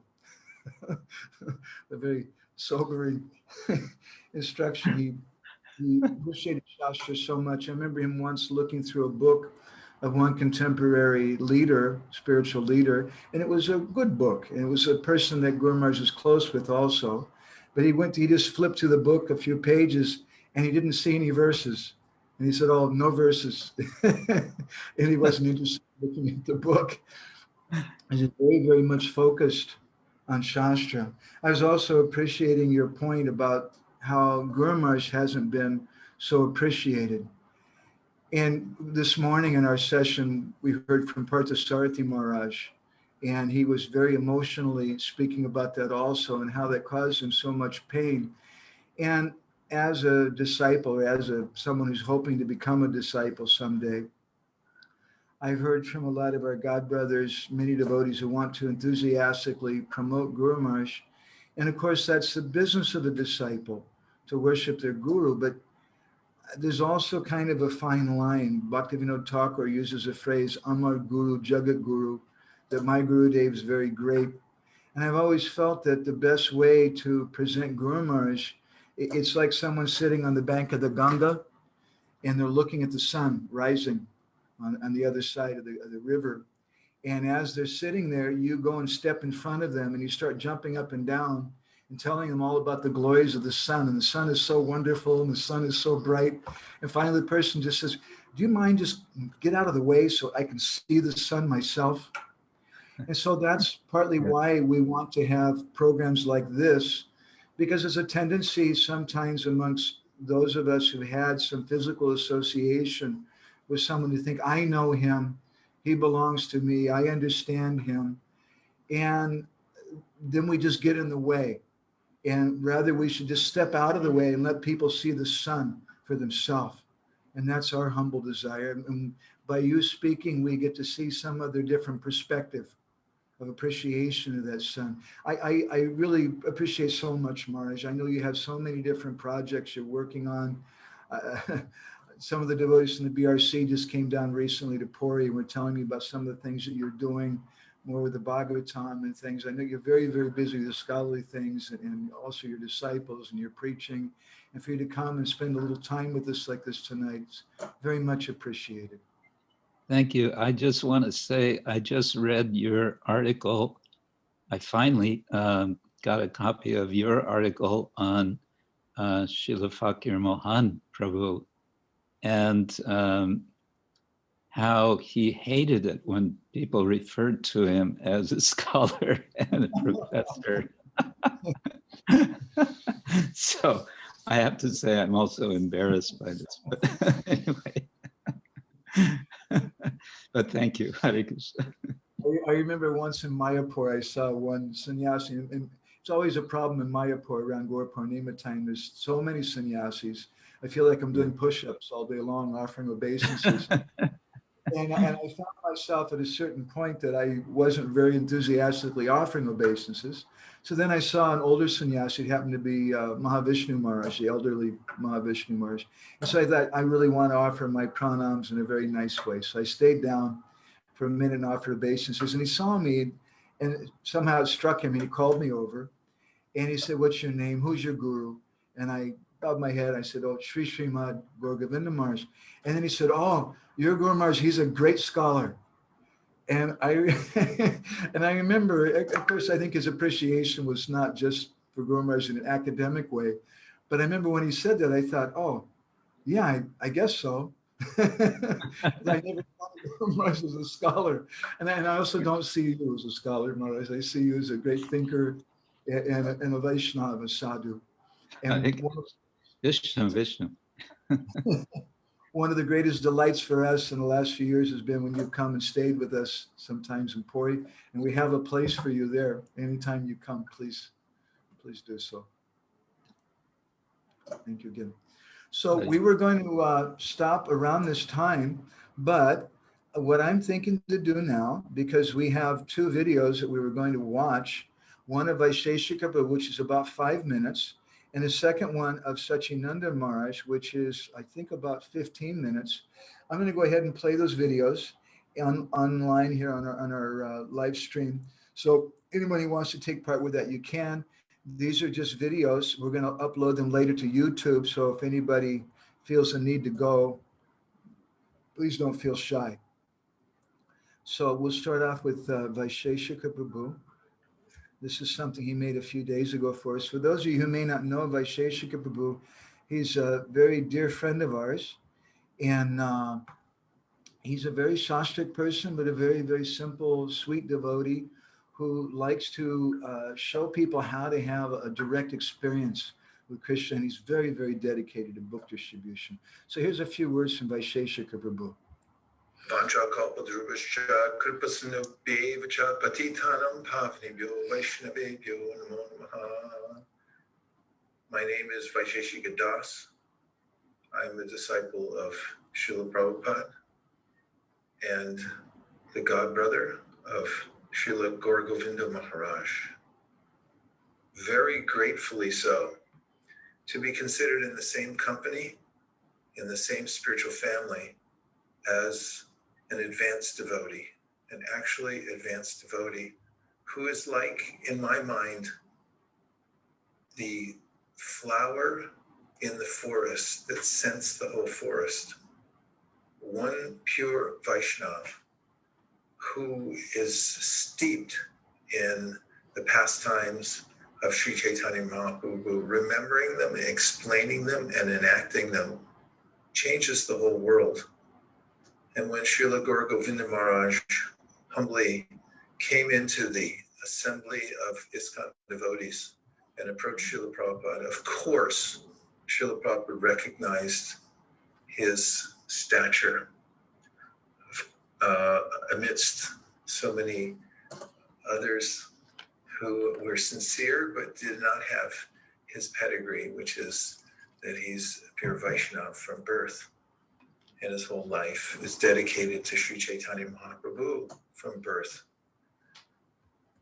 So this is a very special day for me to remember such an exalted godbrother who did so much to bring out the teachings of Lord Chaitanya Mahaprabhu to the world. And I'm very, very grateful to him. I had a little association with Maharaj in Bhubaneswar in the early days. My godbrother, Bhagavat Maharaj, invited me to come and stay with him. He was in a little hut, straw hut, on the property of Bhubaneswar. Only the foundation had been dug. There was nothing built there. And there was a bullock cart there and a couple of little thatched huts. Srila Gour Govinda Maharaj lived in one of the huts. We lived in another one. The cook would cook over a fire, an open fire, and we take prasadam, and Gour Govinda Maharaj would sit and give Bhagavatam lectures, the likes of which I had never heard before. And watching him was watching prasadam. He was the mercy of the Lord incarnate. I noticed also his fixity, that he moved about the earth as we traveled sometimes from Bhubaneswar. He would stop to take his afternoon bath anywhere, very strictly following all the pancharatric processes, even as he would be remembering Krishna and speaking about Lord Chaitanya Mahaprabhu and the pastimes of the Lord. On this divine day of his celebrating his life, I am praying that I can always remember him and follow in his footsteps by seeing his example and taking it up in my own life. And may all his followers all over the world be glorified on this day for serving him and spreading his message all over the world. Thank you very, very much for allowing me just to say a few words about this most exalted Vaishnav and one who has changed the world just by his walking on the planet Earth. Thank you very much. All glories to the assembled devotees. All glories to Srila Gour Govinda Maharaj. Gaur Premanande, Hari Bol, Hare Krishna. Wow. That's Vaisheshika Prabhu. Vaisheshika Prabhu is like a personification of encouragement. And for those of you who are not familiar with him, he has a beautiful website called Fan the Spark. And that's his whole mood in life, just to fan whatever spark of enthusiasm or interest someone may have in spiritual life. He lives for that. So I feel very blessed that he shared that with us. I'd like to now turn to a short video also of Sachinanda Maharaj speaking something about Gour Maharaj. Give me one moment here. Let's start this. Let's see. There we go. Hare Krishna, my dear devotees. It's a great to address you today, where we celebrate His Holiness Gour Govinda, very beloved God brother. Namo Vishnu Padaya Krishna Prasthaya Bhutale Shrimate Bhakti Vedanta Namaste Saraswati Devi Gauravani Pacharini Nirvishesha Shunyavani Vasishtha Srila Gour Govinda Maharaj. First time went to our Heidelberg temple, a lecture on Lord Balaram. After he had concluded his lecture, I went with him up to his room and I asked him a question. Maharaj, you have been singing. You have been so enthusiastic to share very deep points in Krishna consciousness that I have not heard before. Your style of delivery is so extraordinary. Please explain to me what is in your mind. What do you want to achieve while preaching in our movement? It was a question asked out of curiosity. I had been very inspired by his delivery. I thought, oh, here is someone who can supply nectar. But I wanted to know what was going on in his mind. And at that time, he explained to me his three purposes preaching within our movement. And I want to read these three purposes in his own words to you, because it's nice on such a day to connect with the message, the mission of the great personality of Gour Govinda Maharaj. He says, in New York City, July 94, there are three things that are very important to me. One is that I want to preach to the preacher.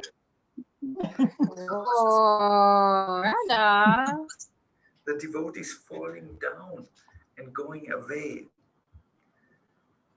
The second thing is that I want to show how everything is in Srila Prabhupada's books.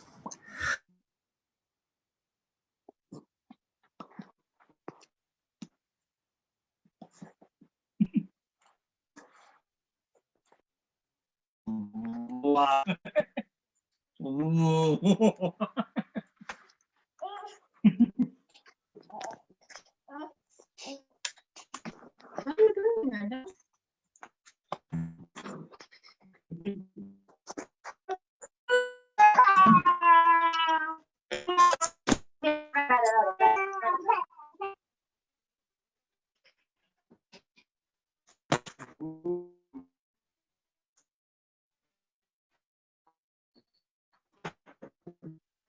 Yeah,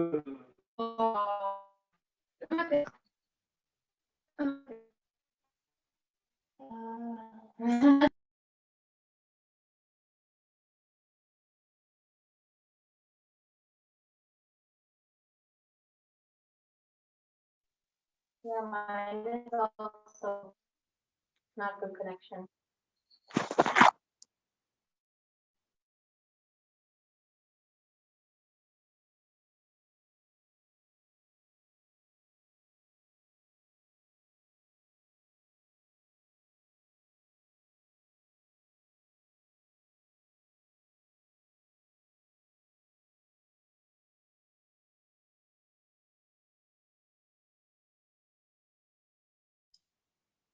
Hey, Madhavananda, you are muted, so you can't hear Maharaj's video.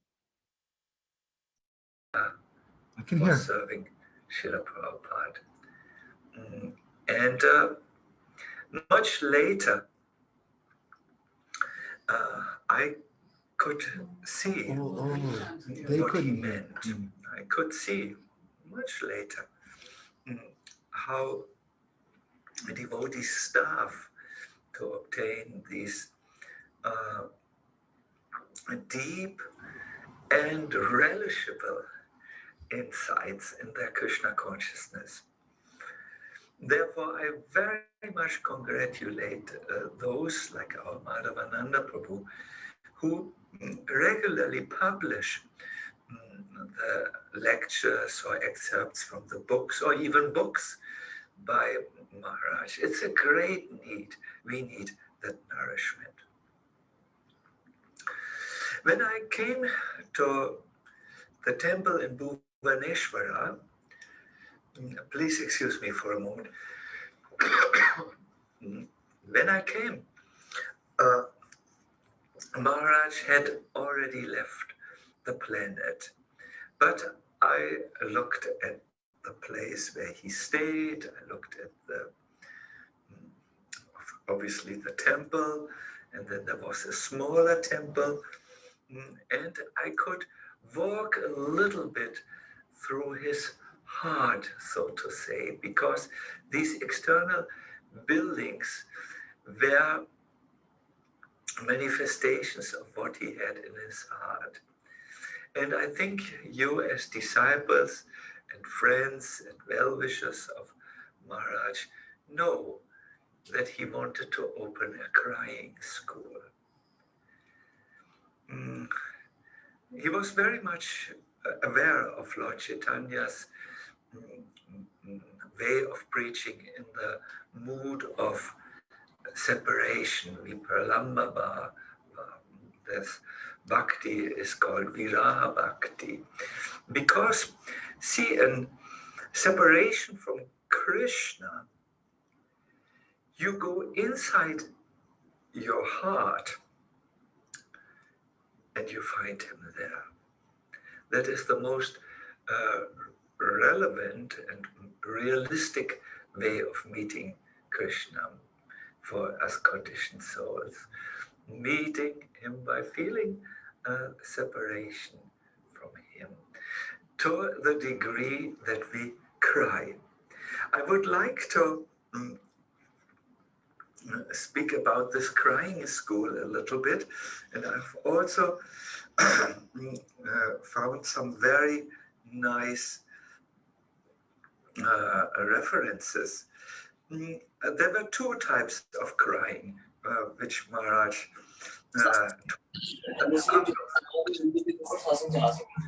variety of subject matters. So in this crying school, there was crying for Guru Kripa and then crying for Krishna Kripa. Let us first hear a quote on the first point, crying for Guru Kripa. The Shishya, the Sadhaka, Maharaj says, should always cry for Guru Kripa, the causeless mercy of the Guru. Unless you cry for it, you cannot get it. Nobody can get that mercy without crying. For example, when the child cries, the mother runs, thinking, "Oh, my child is crying." The child cannot be pacified by anything without the mother's presence. Because she is engaged in performing household duties, the mother may give the child a toy or a doll to play with, but the child will throw down the toy or doll and cry and cry. So unless you cry, how can you get that mercy? This crying is required. This comes from a lecture in San Francisco in the year 1994. So crying for the spiritual master as mercy. How can you meet your spiritual master? You have to cry. And then Lord Paramatma makes the arrangement that you meet the appropriate spiritual master. When you have a spiritual master, how can you get the mercy from him? You have to cry, especially after his departure. Oh, Gurudev, I'm very helpless. I'm overcome by the material modes of nature, and I'm in trouble. Please appear in my heart and help me, direct me to the right path. This crying is required. Second type of crying for Krishna's mercy. I will read to you from a lecture given in Paris in the year 1985. We should always be praying, "Krishna, please help me." Chanting Hare Krishna means that the soul is crying, "Hare Krishna, Hare Krishna, Krishna Krishna, Hare Hare. Oh Krishna Shakti, Radharani. Oh Krishna, please engage me in your service. I'm fallen. I would like to end here. It's a beautiful quotation, but this is the crying school of our Govinda Maharaj. He taught, he lived what he taught. He gave an example, and he is always there to contact by any sincere disciple. Just enter his crying school. Cry. Don't be shy. Don't reserve anything. We need help. Our mind is not always under our control. Material life is not pleasant. Mercy is required. I thank you very, very much. Hare Krishna. Hare Krishna. So unfortunately, he's not with us live, but I want to offer my thanks again and again to Satchidananda Maharaj. Satchidananda Maharaj, for many, many years, every year, he takes off at least 1 month, usually for Kartik, and he goes and he chants 1 and 1.5, 2 lakhs a day. And I've seen in him, he's very, very intent about this concept of crying for Krishna and how important that is. And he's correct. Our Guru Maharaj also spoke so much about this. Guru Maharaj called it Atma Krandana, the crying of the soul.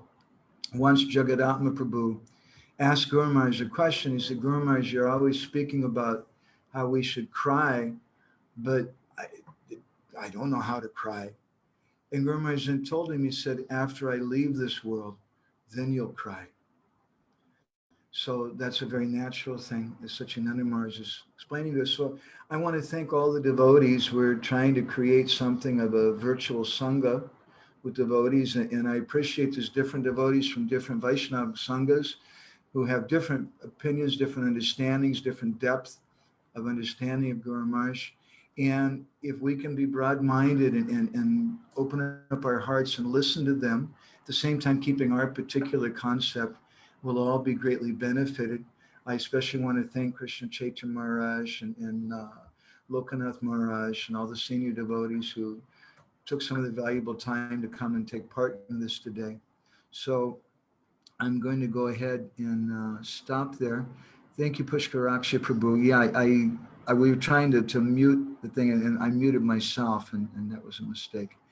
Okay, so we'll be back again tomorrow, Indian time, in the morning, 9:30 in the morning. That's about 12 and a half hours from right now, wherever you're at in the world. And tomorrow we have a really amazing session in the morning. We'll have a short video of Gour Maharaj goes for 5 minutes. He's speaking about the most important thing. And then we'll hear some words from His Holiness Giriraj Maharaj, and then from Naranjan Maharaj, and then we'll have a video of Romapad Maharaj, Madhu Mangal Prabhu, the former temple president, and Guru Gaon will speak, and then Chandramoli Maharaj, and then we'll finish that session. We'll again have another session in the evening. In our evening session tomorrow, our closing session, Bhakti Vigyan Maharaj will be speaking, Radhanath Maharaj will be speaking, and a number of other senior devotees. So again, I want to thank everybody very much for taking part in this, and we're going to go ahead and stop here now. Shri Srimad Gour Govinda Swami Maharaj Guru Deva Ki, Go Premanandi Hari Hari Bol, Vancha Vishcha Kripa Sindhu Deva Cha, Patitanam Pavanebhyo, Vaishnavebhyo. Sundarananda Prabhu Ki Jai is singing Tapasvi Maharaj and Raghava Pandit and Gokul Prabhu. Please accept our humble Dandavat pranams from Bali. I hope everybody gets that. It was wonderful. Only time I ever was in Bali was with Raghava Pandit and Tapasvi Maharaj in Gokul. It was a very, very special visit. So thank you again very much. Hare Krishna.